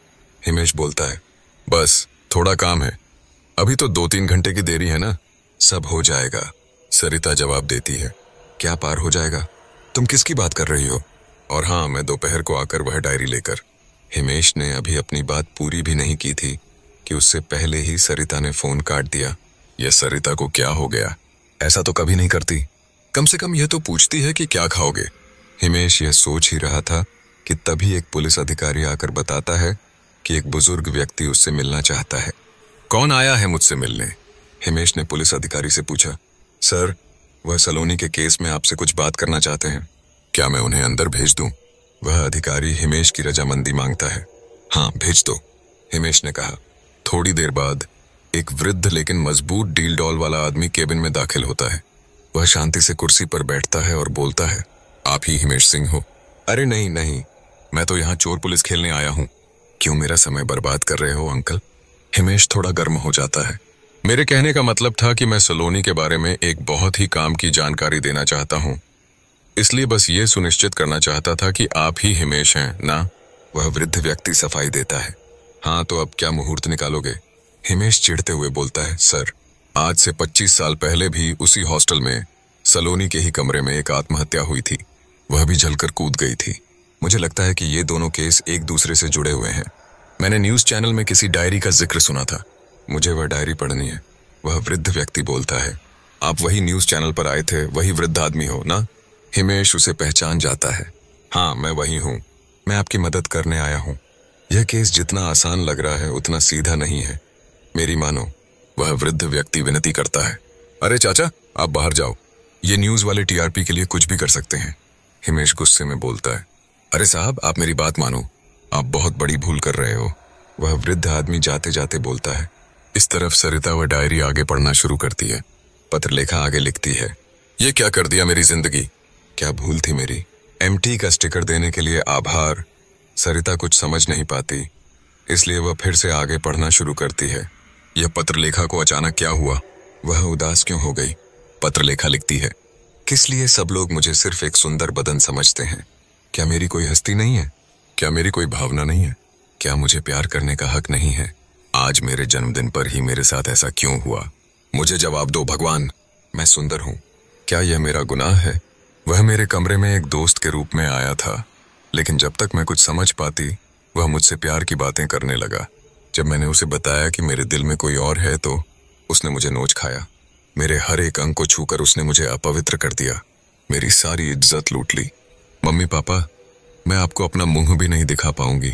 मैं अब क्या करूं, अपने प्यार को क्या बताऊंगी। मैं तो अब अपवित्र हो चुकी हूं। क्या प्यार ही वासना है। मेरी हर एक सांस से मुझे अब नफरत हो रही है। बस अब थोड़ी ही देर में मेरा दिल चुराने वाला आ जाएगा, लेकिन मैं उससे मिलना नहीं चाहती। यह बदन, यह शरीर अब उसके लायक नहीं बचा। मैं क्या करूं अब। हाँ, मैं आत्महत्या कर लूंगी। हाँ, अब यही ठीक रहेगा। भगवान, उस हैवान को उसके कर्मों की सजा जरूर देंगे। ओ डायरी, तुम साक्षी हो मेरी इस दुर्दशा की। मुझे न्याय दिलाना ही होगा। मुझे भी अब पवित्र बनने के लिए सीता माता की तरह अग्नि परीक्षा देनी होगी। मुझे लगता है मैं अब पागल हो रही हूँ। सरिता अचानक ही उस बुक को छोड़ देती है। तभी उसके कानों में एक आवाज सुनाई देती है। मुझे न्याय कौन दिलाएगा। सरिता को आवाज सुनते ही वह खड़ी होकर सामने देखती है। वहां पत्रलेखा खड़ी थी। सरिता अपनी आंखें बंद करके थोड़ी देर बाद खोलती है तो उसके सामने वही विकृत चेहरे वाली पत्रलेखा खड़ी थी। उसे देखकर सरिता डर के मारे वहां से भागने की कोशिश करती है, लेकिन पत्रलेखा उसे अपनी शक्ति से वहीं जकड़े रखती है। मैंने कहा था ना कि किसी की पर्सनल डायरी नहीं पढ़नी चाहिए, लेकिन पहले सलोनी, फिर वह पब्लिशर और अब तुम। मेरी बात नहीं मानी तुम सबने, मुझे न्याय नहीं दिलाया, मुझे मेरा प्यार नहीं मिला। अब तुम्हें यह डायरी खत्म करनी ही होगी, पर मैं तुम्हें समय दूंगी। अगर तुम मुझे न्याय नहीं दिला पाई तो। इतना कहकर पत्रलेखा गायब हो जाती है। सरिता अब कांपते हुए हाथों से डायरी उठाती है। अपने आप से कितनी बड़ी गलती हो गई, यह सोचकर वह आगे पढ़ना शुरू करती है। पत्रलेखा आगे लिखती है, आज मेरी जिंदगी का आखिरी दिन है, लेकिन यह डायरी मेरे मरने के बाद भी जिंदा रहेगी। जो मैं नहीं कह पाई वह यह डायरी कहेगी। मेरी आत्मा हमेशा इसके साथ रहेगी। चलो, अब मेरा प्रेमी आता ही होगा, लेकिन मैं इस अपवित्र देह के साथ उससे नहीं मिल सकती, इसलिए मैं अब अपनी जिंदगी का अंत कर रही हूँ। मम्मी पापा, मुझे माफ करना। सरिता अचानक से अपनी आंखें बंद कर लेती है तो उसे वही दृश्य दिखता है। पत्रलेखा अपने ऊपर पेट्रोल छिड़क कर खुद को आग लगा लेती है, लेकिन तभी कोई दरवाजा खटखटाता है। शायद उसका प्रेमी होगा, लेकिन कौन था वह। पत्रलेखा खुद को कोसती है, तभी दरवाजा खुलता है और पत्रलेखा बालकनी से नीचे कूद जाती है। अरे कोई बचाओ, बचाओ उसे, बोलते हुए पत्रलेखा का प्रेमी नीचे भागता है। बाकी सभी लड़कियां भी यह भयानक दृश्य देखकर डर जाती हैं और नीचे दौड़ती हैं। तभी कोई चोरी छुपे पत्रलेखा के कमरे में दाखिल होता है और उसकी डायरी को साधारण किताब समझकर स्टोर रूम में रख देता है। साथ ही वह पत्रलेखा के कमरे की थोड़ी सफाई भी कर देता है। दूसरी ओर पत्रलेखा अपने प्रेमी को देखकर आखिरी सांस लेती है, पर उसकी आंखों में एक सवाल होता है, एक अधूरी इच्छा होती है। पुलिस की तहकीकात होती है। जांच में पता चलता है कि पत्रलेखा बाइपोलर डिसऑर्डर से पीड़ित थी, जिसके कारण गुस्से में आकर उसने आत्महत्या कर ली। लेकिन किसी को यह नहीं पता चला कि पत्रलेखा का बलात्कार हुआ था।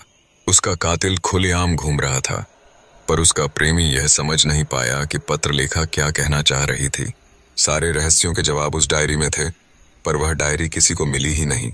सरिता इन दृश्यों को सोचकर भावुक हो जाती है और मन में सवाल उठाती है कि कितना अन्याय हुआ है पत्रलेखा के साथ। कौन था उसका प्रेमी और कौन था वह बलात्कारी, यह सब मुझे खोजना होगा। तभी अचानक कुछ आवाज होती है। सरिता अपना सिर ऊपर उठाकर देखती है तो दरवाजे के पास पत्रलेखा खड़ी थी। अभी यह डायरी अधूरी है। देख, उस सलोनी का इस डायरी में क्या रोल है। अगर तुमने मुझे न्याय नहीं दिलाया तो तुम भी इस डायरी के एक पन्ने में छुप जाओगी। इतना कहकर वह गायब हो जाती है। तभी हिमेश का फोन आता है। कोई वृद्ध व्यक्ति मिलने आया था, मैंने उसे भगा दिया।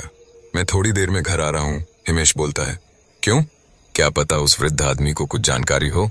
सरिता कहती है, तुम्हें इस केस में इतनी दिलचस्पी क्यों है? हिमेश सरिता से पूछता है। पत्रलेखा को न्याय मिलना ही चाहिए, उसने ये बुक पब्लिश क्यों नहीं की? सरिता एक ही सांस में बोल जाती है, क्या? कौन पत्रलेखा? क्या बोल रही हो? कुछ समझ नहीं आ रहा। हिमेश सरिता की बातों से चौंक जाता है। मुझे पत्रलेखा को न्याय दिलाना ही होगा, वरना मैं भी सलोनी की तरह। सरिता अपने आप पर नियंत्रण खोकर बोल देती है, हे, क्या? सलोनी कहां से आई बीच में? तुम ये सब न्यूज चैनल देखना बंद करो, लगता है इनका असर तुम्हारे दिमाग पर हो रहा है। मैं थोड़ी देर में आता हूं। हिमेश गुस्से में फोन काट देता है। सरिता कुछ समझ नहीं पाती, क्यों वह पत्रलेखा की ओर इतना झुकाव महसूस कर रही है।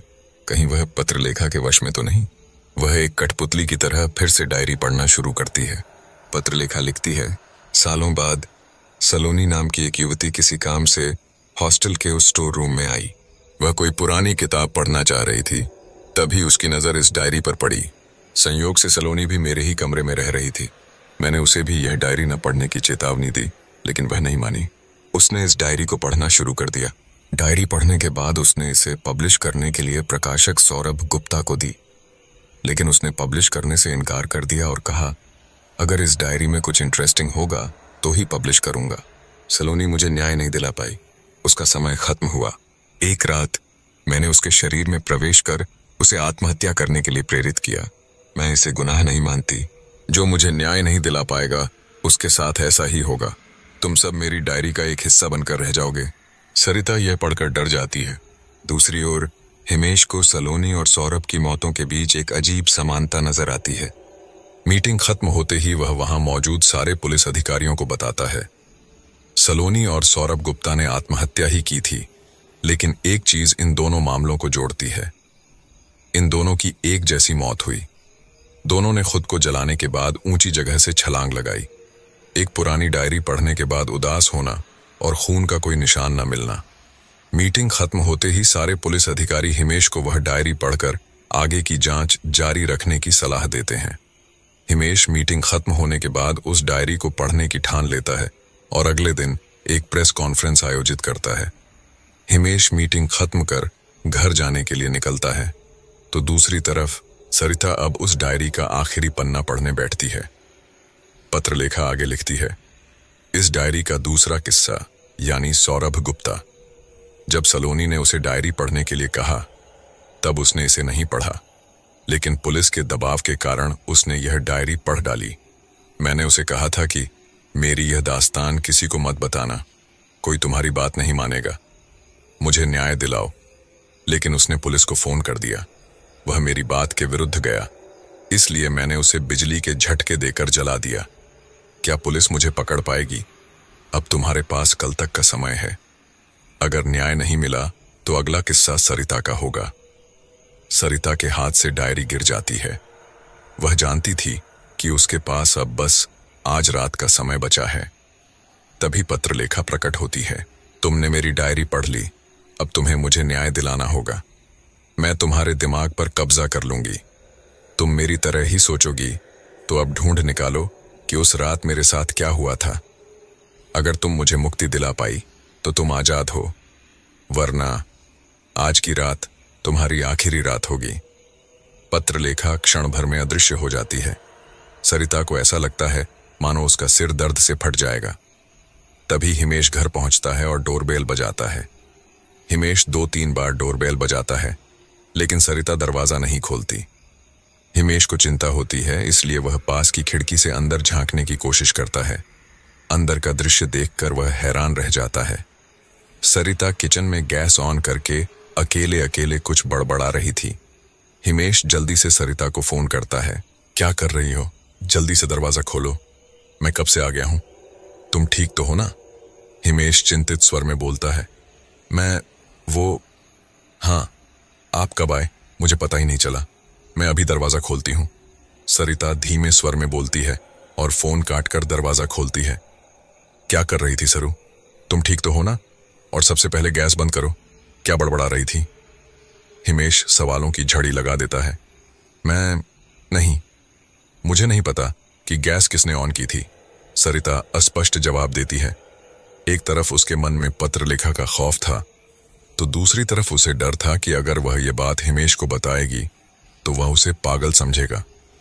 ऊपर से उसे ऐसा भी लग रहा था कि पत्रलेखा का उस पर वश हो रहा है। कहाँ खो गई? पानी तो नहीं दिया, अब खाना तो दोगी ना? हिमेश सरिता के व्यवहार से चिढ़ जाता है। हाँ चलिए, खाना तैयार ही है। सरिता समझ जाती है कि हिमेश गुस्से में है। खाना खाने के बाद हिमेश सरिता से वह डायरी मांगता है। सरिता टेबल पर से ढूंढकर डायरी उसे दे देती है। हिमेश डायरी हाथ में लेते हुए हंसते हुए बोलता है, कैसे दिन आ गए हैं। यह पुरानी डायरी पढ़कर केस को आगे बढ़ाना है। यह बस एक संयोग है। मुझे तो इस डायरी में जरा भी दिलचस्पी नहीं है। यह हंसने की बात नहीं है। एक डायरी में किसी की अनगिनत वेदनाएं और भावनाएं होती हैं। अगर तुम में हिम्मत है तो उस खूनी को पकड़ कर दिखाओ। सरिता की आवाज में बदलाव आ जाता है और वह गुस्से में वहां रखी टेबल को पलट देती है। हिमेश सरिता का यह रूप देखकर डर जाता है। सरिता, यह तुम क्या कर रही हो? मेरी बात सुनकर तुम्हें इतना गुस्सा क्यों आ गया? और इतनी हिम्मत कहां से आई तुम में? हिमेश सरिता के व्यवहार से घबरा जाता है। कोई भी डायरी किसी इंसान के लिए बहुत खास होती है। उसमें उसकी जिंदगी की सबसे निजी बातें होती हैं। तुम क्या जानो? उस बूढ़े आदमी के बारे में कुछ पता चला? अचानक सरिता की आवाज बदल जाती है। हाँ, मैं कल प्रेस कॉन्फ्रेंस करूंगा। एक बार इस डायरी को पढ़ लेने के बाद मैं सबको गलत साबित कर दूंगा। इतना कहकर हिमेश ऊपर के कमरे में चला जाता है। मेरी बात सुनो, यह डायरी मत पढ़ो। किसी की निजी डायरी नहीं पढ़नी चाहिए। मेरी बात मानो। सरिता हिमेश से विनती करती है। मुझे यह पढ़नी ही होगी, इसके बाद ही केस आगे बढ़ेगा। चलो अब मैं जाता हूं, मुझे डिस्टर्ब मत करना, हिमेश जाते जाते कहता है। इस तरफ सरिता गूगल पर डायरेक्टर राज खन्ना के बारे में जानकारी इकट्ठा करती है। इसके अलावा 25 साल पहले के पत्रलेखा के केस की भी जानकारी खोजती है। डायरेक्टर राज खन्ना का पता ढूंढकर सरिता उनसे मिलने का फैसला करती है। ये सब करते करते रात हो जाती है। अब सरिता मन ही मन घबरा जाती है कि उसका क्या होगा। पत्रलेखा इस रात के बाद उसे जिंदा नहीं छोड़ेगी। उसे इस डायरेक्टर से मिलकर सारा सच जानना ही होगा। साथ ही उस वृद्ध आदमी का इस केस से क्या संबंध है, यह भी पता लगाना पड़ेगा। लेकिन यह सब उसे हिमेश के कमरे से बाहर निकलने से पहले ही करना होगा। सरिता एक कागज पर अपने साथ घट रही सभी घटनाएं और सच लिखकर वहां से निकल जाती है। इस बीच हिमेश आधी डायरी पढ़ चुका होता है। अब उसे पत्रलेखा का आभास होने लगता है, लेकिन उसे लगता है कि यह काम की थकान की वजह से हो रहा है। हिमेश बाहर आता है और सरिता की चिट्ठी पढ़ता है। सरिता, यह तुमने क्या कर दिया? अब मैं तुम्हें कहाँ ढूंढूंगा? और इस डायरी में कुछ न कुछ गड़बड़ जरूर है, वरना वह लड़की मुझे बार बार क्यों दिख रही है? हिमेश सरिता की चिट्ठी पढ़कर सोचता है, कहाँ गई होगी सरिता? मुझे जल्दी से यह डायरी खत्म करनी होगी। हिमेश शांत दिमाग से सोचता है।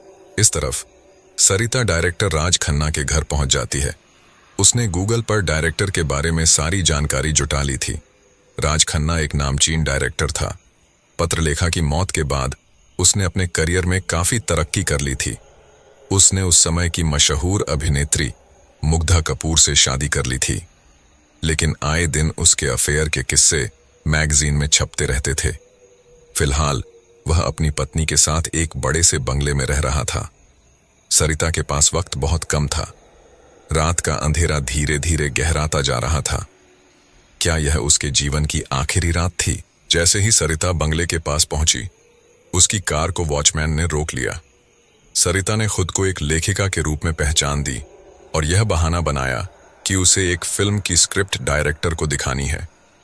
इस तरह वह घर के अंदर जाने में कामयाब हो गई। सरिता ने घर के दरवाजे की डोरबेल बजाई। थोड़ी देर बाद घर से एक अधेड़ उम्र की स्त्री ने दरवाजा खोला। वह इस उम्र में भी सुंदर दिख रही थी, जिससे सरिता अंदाजा लगाती है कि अपनी जवानी में वह बेहद खूबसूरत रही होगी। क्या मैं अंदर आ सकती हूँ? सरिता ने पूछा। आप कौन हैं और इतनी रात को क्या काम है? उस स्त्री ने पूछा। मेरा नाम सरिता है, मैं एक नई लेखिका हूँ। मुझे अपनी कहानी पर फिल्म बनानी है, इसलिए मैं राज सर से मिलने आई हूँ। सरिता ने झूठी पहचान दी। जी, मैं आपकी बात समझ गई, लेकिन यह राज के सोने का समय है, इसलिए आप कल आइए। वह अधेड़ उम्र की औरत दरवाजा बंद करने जा रही थी। नहीं नहीं, मेरी मजबूरी समझिए। मुझे यह स्टोरी राज सर को सुनाना बहुत जरूरी है। मुझे सिर्फ आधे घंटे का समय दीजिए। सरिता ने विनती की। मैंने मना किया ना। मैं उनकी पत्नी मुग्धा हूं। मैं तुम जैसी औरतों को बहुत अच्छी तरह से जानती हूं। तुम मिलने के बाद पब्लिसिटी के लिए अफेयर है, ये है वह है, ये सब करोगी। इतना कहकर मुग्धा दरवाजा बंद करने ही जा रही थी कि सरिता उसे धक्का देकर घर में घुस गई। ये क्या तरीका है किसी के घर में आने का? मैं अभी वॉचमैन को बुलाती हूं, मुग्धा चिल्लाई। इस तरफ दरवाजे पर हो रही बहस और शोर सुनकर राज खन्ना नींद से उठ गया। वह अपने कमरे से बाहर आकर मुख्य दरवाजे की ओर आया। यह मौका देखकर सरिता तेजी से उसके पास गई। कौन हैं आप? इतनी रात को यह शोर क्यों मचा रही हैं? राज खन्ना ने पूछा। मेरा नाम सरिता है और मैं एक फिल्म के सिलसिले में आपसे मिलना चाहती थी, सरिता ने जवाब दिया। तभी वॉचमैन आ गया। मुग्धा ने इशारे से उसे सरिता को वहां से बाहर निकालने के लिए कहा। सरिता की नजर जैसे ही राज खन्ना पर पड़ी, वह धीरे धीरे बाहर जाने लगी। लेकिन तभी राज खन्ना की आवाज आई, रुको, इस लड़की को अंदर आने दो, राज ने वॉचमैन से कहा। क्यों राज, मुझे भूल गए? सरिता के मुंह से अचानक यह शब्द निकले। राज खन्ना हैरान होकर सरिता के पास आया। क्या कहा तुमने? उसने पूछा। मैंने जानबूझकर नहीं कहा, पता नहीं क्यों मुंह से निकल गया, सरिता बोली। तुम्हारे पिता की उम्र के हैं और उन्हें नाम से बुला रही हो, मुग्धा गुस्से में बोली। पता नहीं क्यों, लेकिन मुझे ऐसा लग रहा है कि मैं तुम्हें जानता हूं। क्या काम था तुम्हें? मुझसे मिलने की इतनी जल्दी क्यों थी? राज ने सवाल किया। मुझे आपसे अकेले में एक फिल्म के बारे में बात करनी है। मैंने एक कहानी लिखी है जिस पर मैं फिल्म बनाना चाहती हूं, सरिता ने बहाना बनाया। मुग्धा, इस लड़की को मेरी मदद की जरूरत है, उसे अंदर आने दो। मुग्धा कुछ कहती, इससे पहले ही राज बोल पड़ा। राज सरिता को एक कमरे में ले गया। वह सामने बैठी और अपनी बात शुरू की। कई साल पहले की बात है। शहर के वुमन हॉस्टल में एक लड़की रहने आई थी जिसका नाम पत्रलेखा था। उसे मॉडल बनना था। पत्रलेखा का नाम सुनते ही राज की आंखों में प्यार और हताशा की भावनाएं तैरने लगीं, मानो किसी ने पुराना जख्म फिर से हरा कर दिया हो। चुप हो जाओ लड़की, तुम पत्रलेखा को कैसे जानती हो? उसने आत्महत्या की थी, इसमें तो जमाना बीत गया। राज खन्ना गुस्से से बोला, आपको मेरी बातों पर यकीन नहीं होगा, लेकिन मेरे पास पत्रलेखा की लिखी हुई डायरी है जिसमें उसने अपने जीवन की सारी सच्चाई लिखी है। किसी ने उसके साथ बलात्कार किया था, इसलिए उसने आत्महत्या कर ली। पत्रलेखा को न्याय चाहिए। आप तो उसके काफी करीबी दोस्त थे। सरिता ने एक ही सांस में सब कुछ कह दिया। यह क्या बकवास है? मैं इन सब बातों में विश्वास नहीं करता। Get out! राज खन्ना गुस्से में चीख पड़ा। इस तरफ हिमेश डायरी के अंत तक पहुंच जाता है। पहले सलोनी, फिर सौरभ गुप्ता और अब सरिता। डायरी के आखिरी पेज पर सरिता की कहानी लिखी हुई थी। वह राज खन्ना के घर गई है। हे भगवान, मतलब कि इस डायरी में लिखा सच हो रहा है। हिमेश सोचता है, क्या बोले तुम राज? अचानक सरिता की आवाज और उसके बर्ताव में परिवर्तन आ गया। कौन हो तुम और मुझे राज कहने की हिम्मत कैसे हुई? राज खन्ना अकड़ कर बोला। तभी सरिता दरवाजे की ओर देखती है और दरवाजा अपने आप बंद हो जाता है। यह देखकर राज डर जाता है और वहां से भागने की कोशिश करता है, पर सरिता उसे कॉलर से पकड़कर हवा में उठा देती है। कौन हो तुम? तुम सरिता तो नहीं हो सकती, बोलो कौन हो? राज खन्ना विनती करता है। अब आए ना अपने असली अंदाज में। मैं सरिता नहीं, पत्रलेखा हूं। इतना बोलते ही सरिता के चेहरे पर पत्रलेखा का जला हुआ चेहरा उभर आता है। ये कैसे हो सकता है? तुम तो मर गई थी ना? उस दिन मैंने खुद तुम्हें आत्महत्या करते देखा था। तुम वापस कैसे आई? राज खन्ना घबरा कर बोला। उसे अपनी मौत सामने दिख रही थी। हाँ, मैंने आत्महत्या की थी, पर क्यों की थी यह तो तुम जानते ही हो ना। इतना कहकर पत्रलेखा राज को हवा में उछाल देती है। इस तरफ मुग्धा राज की चीख सुनकर दरवाजा खोलने की कोशिश करती है, पर वह नहीं खुलता। वह वॉचमैन को बुलाने दौड़ती है। दूसरी ओर हिमेश डायरी में लिखी हुई सारी घटनाएं पढ़ लेता है। हे भगवान, मेरी सरिता की रक्षा करना। मैं इस घटना को कैसे समझाऊं? एक पुलिस ऑफिसर के रूप में मैंने कभी भी इस अलौकिक दुनिया पर विश्वास नहीं किया, लेकिन यह जो हो रहा है वह मेरी समझ से बाहर है। हिमेश खुद से ही बड़बड़ाता है। हाँ पथरा, मुझे माफ कर दो। जो भी हुआ वह गलत था, लेकिन मैं भी क्या करता। तुमने मुझे धोखा दिया, मेरे प्यार की कभी कदर नहीं की। राज खन्ना ने पत्रलेखा के सामने हाथ जोड़कर कहा, पत्रलेखा सरिता का शरीर छोड़ देती है, लेकिन उसी आत्मा के रूप में वहीं मौजूद रहती है। तभी सरिता की आत्मा उसके शरीर में वापस आ जाती है। जरा सरिता को भी तो पता चले कि उस रात मेरे साथ क्या हुआ था। पत्रलेखा राज को उस रात की सच्चाई बताने को कहती है। हाँ पत्रा, हाँ, मैंने बहुत बड़ी गलती कर दी। जो नहीं करना था वह कर डाला। राज खन्ना अब अंदर से टूट जाता है। तुमने मेरी जिंदगी बर्बाद कर दी। मेरी जिंदगी का सबसे खास दिन तुमने बस एक पल में ही मिट्टी में मिला दिया। पत्रलेखा गुस्से से चीखती है और अपने नुकीले नाखून राज खन्ना के बदन में ढसा देती है, जिससे खून बहने लगता है। सरिता यह सब देख नहीं पाती। वह पत्रलेखा से हाथ जोड़कर माफी मांगती है और उसे यह सब खत्म करने के लिए कहती है, लेकिन पत्रलेखा बदला लेने ही आई थी। राज खन्ना दर्द के मारे चीख रहा था। क्यों? दर्द हो रहा है ना? मुझे भी हुआ था जब तुमने मुझे एक चीज समझकर मेरा बलात्कार किया था। हाँ, तुमने ही राज खन्ना, तुमने ही मेरी दोस्ती का यह सिला दिया तुमने। इतने सालों तक तो बचा रहा, लेकिन अब नहीं। तभी पत्रलेखा अपने नुकीले नाखून सीधे राज खन्ना की आंखों में गड़ा देती है। राज खन्ना की आंखों से खून बहने लगता है। बोल, तुमने क्यों किया मेरे साथ? पत्रलेखा गुस्से में पूछती है। राज खन्ना दर्द के मारे चीख रहा था और चिल्ला रहा था। बोल, पत्रलेखा फिर से कहती है। राज खन्ना दर्द में अपने भूतकाल को याद करते हुए बोलता है, मुझे तुम्हारी और विजय की दोस्ती पसंद नहीं थी। हमारी प्रेम कहानी में वह विलन बन गया था। तुम धीरे धीरे उसके नजदीक जाने लगी थी। तुम्हारे जन्मदिन पर मैं तुम्हें शादी के लिए प्रपोज करने वाला था, पर सुबह शूटिंग के दौरान जन्मदिन सेलिब्रेट करने के बाद जब तुमने शाम को मिलने से मना कर दिया, तभी मुझे पता चल गया था कि तुम्हारा और उस विजय का कोई प्लान होगा। जब मुझे यूनिट के लोगों से पता चला कि तुम्हें शादी करने की इच्छा है, तो मैं गुस्से में भर गया। मैं तुम्हें भला कैसे खो सकता था? उस रात मैं तुम्हारे हॉस्टल में दाखिल हुआ। मैंने शराब पी रखी थी। मेरे दिमाग में बस एक ही धुन सवार थी, तुम्हें पाने की। तुम उस रात कितनी अच्छी लग रही थी, मानो धरती पर चांद उतर आया हो। मैं तुम्हारे रूम में आया, लेकिन तुमने मुझे बैठने तक को नहीं कहा। तुम तो उस विजय की राह देख रही थी।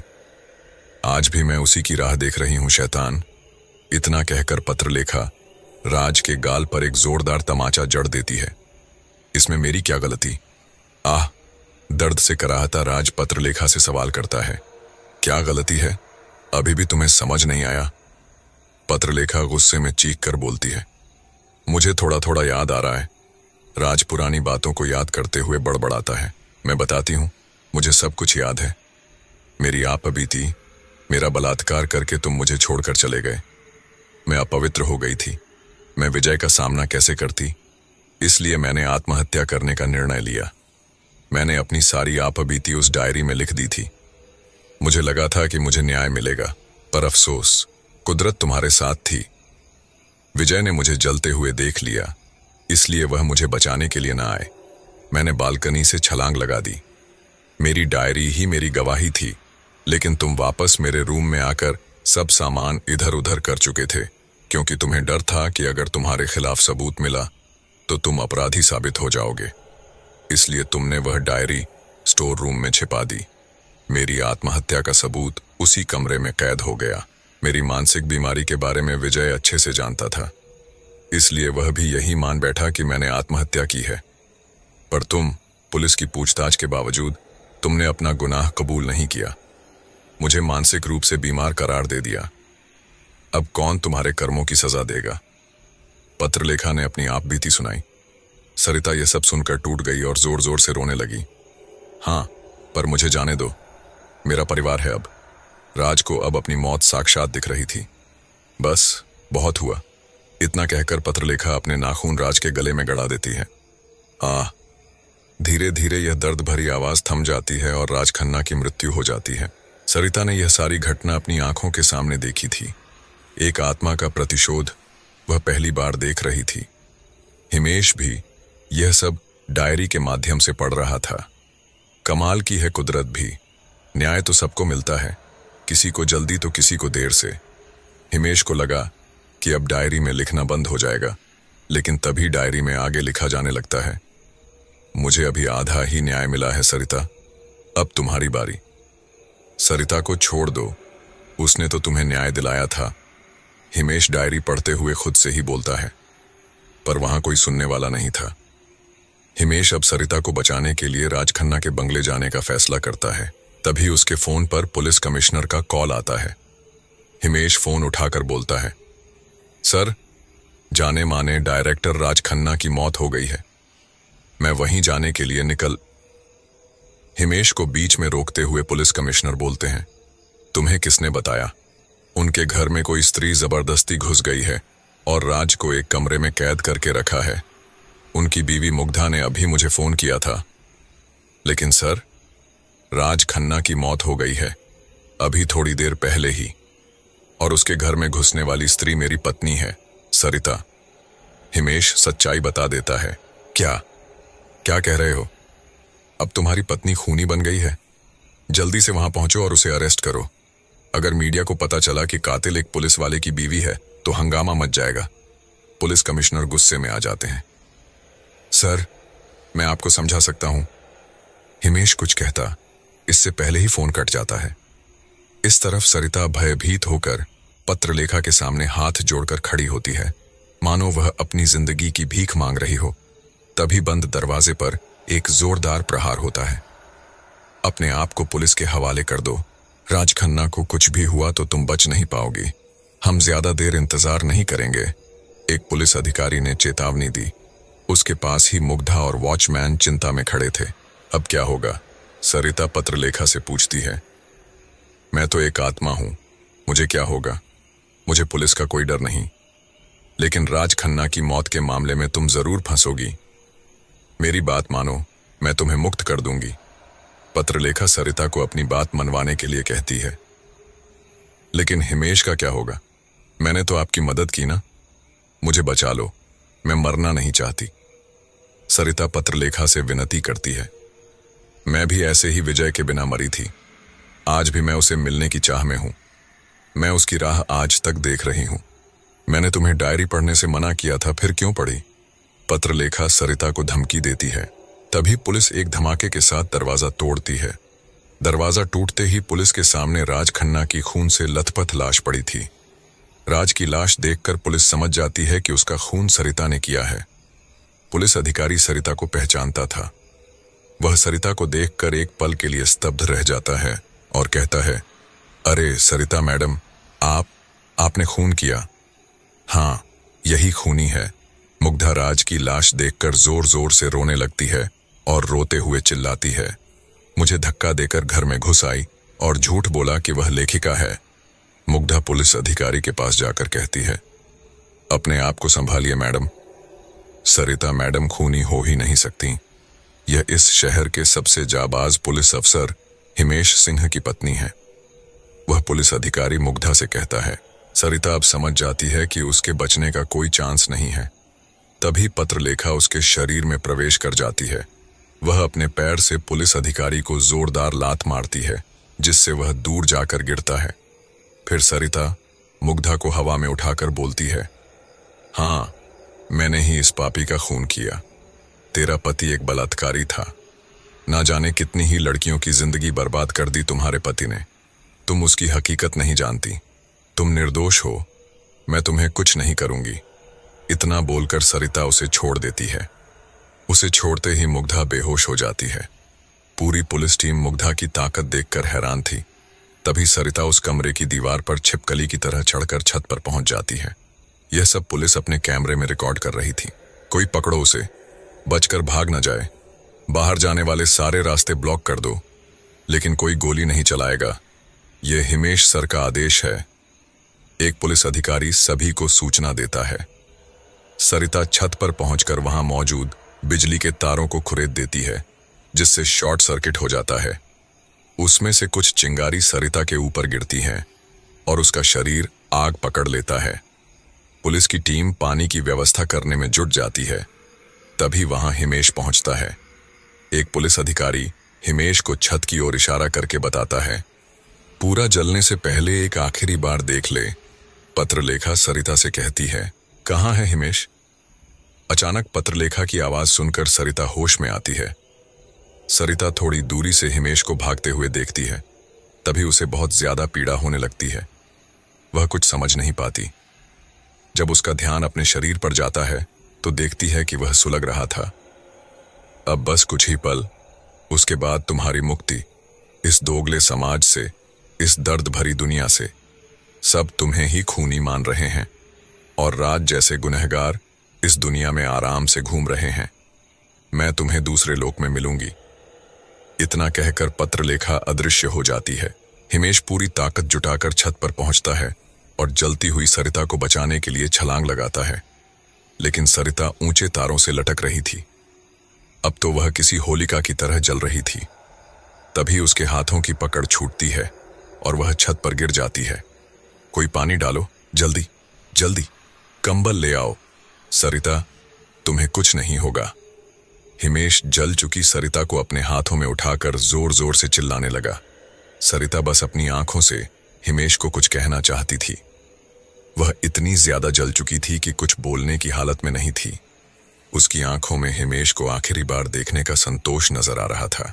सरू, तुम्हें कुछ नहीं होगा। मुझे पता है तुम निर्दोष हो, लेकिन तुमने वह डायरी क्यों पढ़ी? हिमेश जल चुकी सरिता को कंबल ओढ़ाते हुए बोला, लेकिन सरिता की आंखें खुली की खुली रह गईं। शायद अब वे कभी बंद नहीं होंगी। उसकी आंखों में कई सवाल थे। पत्रलेखा के विरह का सवाल, डायरी पढ़कर जो गलती की उसका सवाल, और राज खन्ना के झूठे खून का सवाल। सरू, हिमेश की दिल दहला देने वाली चीखें गूंज उठती हैं। पूरी पुलिस टीम चुपचाप खड़ी हो जाती है। उन्होंने कभी इतने जाबांज पुलिस अफसर को इस तरह रोते हुए नहीं देखा था। सरू, अब तुम्हारी कसम, मैं इस केस को खत्म करके ही रहूंगा। मेरे लिए अब यह जीवन और मौत का सवाल है। वैसे भी तुम्हारे बिना जीकर क्या करूंगा? हिमेश मृत सरिता को वचन देते हुए कहता है। तभी हिमेश को पत्रलेखा दिखती है। उसे देखकर वह गुस्से से भर उठता है। पत्रलेखा उसे अपने पीछे आने का इशारा करती है। हिमेश भी उसके पीछे पीछे चलने लगता है। आसपास खड़े पुलिस अफसर समझ नहीं पाते कि हिमेश सर कहाँ जा रहे हैं। उनमें से एक पुलिस अधिकारी हिमेश का पीछा करता है। हिमेश पत्रलेखा का पीछा करते करते एक सुनसान जगह पर पहुंच जाता है। वहां पत्रलेखा रुक जाती है। हिमेश उसे मारने के लिए आगे बढ़ता है, लेकिन उसके हाथ पत्रलेखा के आर पार चले जाते हैं, क्योंकि वह उसे स्पर्श नहीं कर पा रहा था। क्यों? बहुत गुस्सा आ रहा है? तुम मुझे कुछ नहीं कर पाओगे। मरे हुए को भला क्या ही नुकसान पहुंचा पाओगे? तुम्हें तो भूत प्रेत पर विश्वास नहीं था ना? पत्रलेखा व्यंग्य से कहती है। हिमेश असहाय होकर पत्रलेखा को देख रहा था। फिर वह अपने गुस्से पर काबू पाकर बोलता है, हाँ, मेरी भूल थी कि मैं आज तक भूत प्रेत में विश्वास नहीं करता था। लेकिन तुमने सरिता को सजा क्यों दी? उसने तो तुम्हें न्याय दिलाने में मदद की, फिर उसे क्यों मारा? जो भी मेरी डायरी पढ़ रहा था, मैंने उसे चेतावनी दी थी कि मेरी डायरी ना पढ़े। अगर मुझे मुक्त कर सकते हो तो ही पढ़ो। लेकिन सरिता मुझे मुक्त नहीं कर पाई, इसलिए उसे सजा मिली। अब तुम्हारी बारी है। मैं तुम्हें आज रात तक का समय देती हूं। अगर तुम मेरी अधूरी इच्छा पूरी कर पाए तो जिंदा रहोगे, वरना। इतना कहकर पत्रलेखा गायब हो जाती है।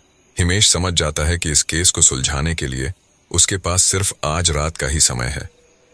उधर जो पुलिस अधिकारी हिमेश का पीछा कर रहा था, वह उसे अकेले में खुद से बात करते हुए देख लेता है और समझता है कि सरिता मैडम की मौत के सदमे में हिमेश सर मानसिक संतुलन खो बैठे हैं। वह इसकी जानकारी कमिश्नर को देता है। कमिश्नर उसे आदेश देते हैं कि वह हिमेश पर नजर रखे।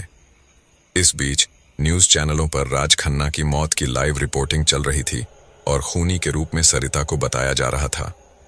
यह देखकर हिमेश गुस्से से आग बबूला हो जाता है। उसके पास बस आज की रात थी। उसकी जिंदगी की आखिरी रात, सरिता को निर्दोष साबित करने की रात, पत्रलेखा को मुक्त करने की रात। लेकिन अब इस केस में बचा ही क्या है? पत्रलेखा की मुक्ति कैसे होगी? यही सोचते हुए वह अपना दिमाग दौड़ाने लगता है। तभी उसके फोन की घंटी बजती है। स्क्रीन पर पुलिस कमिश्नर का नाम चमक रहा था। मिस्टर हिमेश, कहाँ हो आप? आपकी पत्नी ने राज खन्ना का खून कर दिया और फिर सुसाइड कर लिया। पूरी मीडिया मेरे पीछे पड़ी है और आप घटनास्थल पर भी नहीं हो। प्लीज तुरंत वहां पहुंचो। हाँ सर, मेरी बात तो सुनिए। हिमेश कुछ कहने ही वाला था कि फोन कट हो जाता है। हिमेश घटनास्थल की ओर जाने के लिए निकलता है, लेकिन उसे महसूस होता है कि कोई उसका पीछा कर रहा है। वह अपनी गाड़ी को इधर उधर घुमाकर पीछा करने वाले को चकमा देता है और वहां से गायब हो जाता है। जो पुलिस अधिकारी उसका पीछा कर रहा था, वह तुरंत पुलिस कमिश्नर को सूचना देता है। पुलिस कमिश्नर बार बार हिमेश को फोन लगाने की कोशिश करते हैं, लेकिन कोई सफलता नहीं मिलती। उधर राज खन्ना के घर के बाहर मीडिया का जमावड़ा लग जाता है। पुलिस कमिश्नर भी वहां पहुंचते हैं। सर, क्या सरिता ही खूनी थी? क्या इस आत्महत्या का संबंध पहले हो चुकी 2 आत्महत्याओं से है? हिमेश सिंह अपनी पत्नी की लाश छोड़कर कहां गायब हो गए? क्या वह भाग गए हैं? मीडिया वाले सवालों की झड़ी लगा देते हैं। इन दोनों लाशों को फोरेंसिक में भेजो और इनका पोस्टमार्टम करवाओ। हम उसके बाद आपके सवालों का जवाब देंगे। पुलिस कमिश्नर अपना चेहरा छुपाते हुए बोलते हैं और सीधे मुग्धा के पास जाकर पूरी घटना ध्यान से सुनते हैं। आजकल किसी पर भरोसा नहीं किया जा सकता कि कौन हत्यारा है और कौन निर्दोष। सरिता ऐसा खून कर देगी, ये कभी सोचा भी नहीं था। ऊपर से हिमेश भी गायब है। उसके पीछे एक पुलिस अधिकारी को भेजा था, लेकिन वह भी नाकाम रहा। अगर वह 24 घंटे में नहीं मिला तो एक लुकआउट नोटिस जारी करो। फिर भी ना मिले तो उसे भगोड़ा घोषित कर दो। पुलिस कमिश्नर गुस्से में बोलते हैं। तभी एक पुलिस अधिकारी कमिश्नर को जानकारी देता है कि सरिता के अंतिम संस्कार का समय आ गया है। कौन करेगा उसका अंतिम संस्कार? हिमेश तो गायब है। पुलिस कमिश्नर सवाल उठाते हैं। सर, अभी सरिता का पति जिंदा है। यह कहते हुए हिमेश वहां आ जाता है। अरे मिस्टर हिमेश, कहां थे आप? प्लीज अपने फर्ज को निभाइए और अपनी पत्नी की अंतिम यात्रा पूर्ण कीजिए। मैं अपने सभी मीडिया फ्रेंड्स से अनुरोध करता हूं कि थोड़ी देर के लिए हिमेश जी को अकेला छोड़ दें। पुलिस कमिश्नर आगे बढ़कर बोलते हैं। मीडिया भी पुलिस कमिश्नर की बात मानते हुए हिमेश से कोई सवाल नहीं करती। हिमेश टूटे हुए दिल से सरिता की अंतिम यात्रा में भाग लेता है। हर समय उसे सरिता की मौत के वक्त उसकी सवाल करती आंखों का स्मरण होता रहता है। अंतिम यात्रा पूरी होते होते शाम हो जाती है। धीरे धीरे सूरज ढल रहा था। हिमेश बिना पलक झपकाए सरिता की जलती चिता को देख रहा था। तभी उसकी नजर पत्रलेखा पर पड़ती है। पत्रलेखा चिता के पास खड़ी होकर हिमेश को अपनी ओर बुला रही थी। हिमेश जैसे ही चिता के पास जाता है, वह अदृश्य हो जाती है। हिमेश का ध्यान समय की ओर जाता है। तब उसे एहसास होता है कि शाम हो चुकी है। अब आज की रात उसके जीवन की आखिरी रात हो सकती है। वह धीमे कदमों से श्मशान से बाहर निकल रहा था कि तभी मीडिया वालों ने उसे घेर लिया। सर, आपकी पत्नी सरिता जी ने खून क्यों किया? क्या इस हत्या का संबंध पहले हो चुकी 2 आत्महत्याओं से है? और आप कहां गायब हो गए थे? मीडिया वाले हिमेश पर प्रश्नों की बौछार कर देते हैं। जरा रुको और कम सवाल करो। मैं आप सबको एक बात बताना चाहता हूं कि इस केस को मैं कल सुबह तक सुलझा दूंगा। अगर नहीं कर पाया तो मुझे भूल जाना। हिमेश जवाब देता है। सर, हम कुछ समझे नहीं। एक पत्रकार बोलता है। सब समझ आ जाएगा। मुझे अकेला छोड़ दो। मैं अपनी सरिता के साथ कुछ समय बिताना चाहता हूं। हिमेश भावनाओं से भर जाता है और अपने घर जाने के लिए निकल जाता है। मीडिया भी हिमेश का ऐसा अंदाज देखकर उसे रास्ता दे देती है। हिमेश थोड़ी देर बाद अपने घर पहुंच जाता है। आज का दिन उसकी जिंदगी का सबसे बुरा दिन था। उसने अपनी सरिता को हमेशा के लिए खो दिया था। दरवाजा बंद करके हिमेश सरिता की फोटो अपने हाथ में लेकर जोर जोर से रोने लगता है। रोते रोते उसकी आंखें कब बंद हो गईं, ये उसे पता ही नहीं चला। अचानक जोर जोर से हवा बहने लगती है और घर की खिड़कियां तेज आवाज करने लगती हैं। हिमेश नींद से अचानक उठ जाता है। आधी रात हो चुकी थी। समय कैसे बीत गया ये उसे पता ही नहीं चला। हिमेश लाइट चालू करता है और पानी पीने के लिए किचन की ओर बढ़ता है। उसने 2-3 घूंट ही लिए थे कि उसे ग्लास में पानी की जगह खून दिखता है। उसके हाथ से ग्लास छूटकर नीचे गिर जाता है। अचानक बिजली चली जाती है। तभी उसे अपने पीछे किसी की परछाई दिखती है। कोई उसे छिपकर देख रहा था। चंद्रमा की चांदनी में हिमेश के शरीर में एक सिहरन दौड़ जाती है। हिमेश उसी अंधेरे में उस परछाई का पीछा करता है। वह परछाई छत की ओर जाती है। हिमेश धीरे धीरे उसका पीछा करता हुआ छत तक पहुंच जाता है। चांदनी में वह परछाई छत के एक कोने में जाकर बैठ जाती है। कौन है वहां? हिमेश जोर से पूछता है। तभी वहां से किसी के रोने की आवाज आती है। जैसे ही हिमेश उस परछाई के पास पहुंचता है तो उसे अपनी आंखों पर यकीन नहीं होता। वह पास जाकर देखता है तो सरिता जोर जोर से रो रही थी।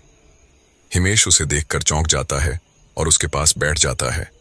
वह उसे छूने की कोशिश करता है, लेकिन उसका हाथ सरिता के आर पार निकल जाता है। हाँ, यह सच है हिमेश। मैं अब एक आत्मा हूं। मुझे मुक्त होने दो। मेरी जुदाई सहने की शक्ति इकट्ठी कर लो। तुम्हारे आंसू ही मुझे यहां तक खींच लाए हैं। मुझे अब जाने दो। सरिता मायूसी से कहती है, पर मौत के लिए यह सही समय नहीं था। मेरा क्या होगा अब? मैं भी नहीं जीना चाहता। मुझे भी अपने साथ ले चलो। हिमेश विनती करते हुए बोलता है। पर पत्र लेखा को न्याय कौन दिलाएगा? सरिता पूछती है। वह हमारी भूल थी, पर जो हुआ उसे हम बदल नहीं सकते। हिमेश सरिता को समझाने की कोशिश करता है। तुम मेरे हाथों से ही मरोगे। अचानक बदले हुए स्वर से सरिता की जगह पत्रलेखा प्रकट होती है। तुम सरिता नहीं हो? यह कैसे हुआ? हिमेश हैरान होकर बोलता है। हाँ, मैं पत्रलेखा हूं और अपना वादा पूरा करने आई हूं। तुम्हें बहुत अच्छा लगता है ना ये केस सुलझाने में? तो ये लो। इतना बोलकर पत्रलेखा अपना हाथ आगे बढ़ाती है। हिमेश को पकड़कर उठाती है और नीचे फेंक देती है। हिमेश कराहते हुए उठने की कोशिश करता है। पत्रलेखा अब अपने रौद्र रूप में प्रकट होती है। वही जला हुआ चेहरा, झुर्रियों वाला शरीर, चोट के निशान, अंधकार में खून से सनी हुई जीभ। नाजुक दिल वाले तो इसे देखते ही मर जाए। तुम्हें मुझसे बिल्कुल भी डर नहीं लगता? पत्रलेखा चिल्लाकर पूछती है। मुझे तो सरिता के पास जाना है। मेरे लिए तो अच्छा होगा कि तुम मुझे मार डालो। हिमेश पत्रलेखा का सामना करते हुए कहता है।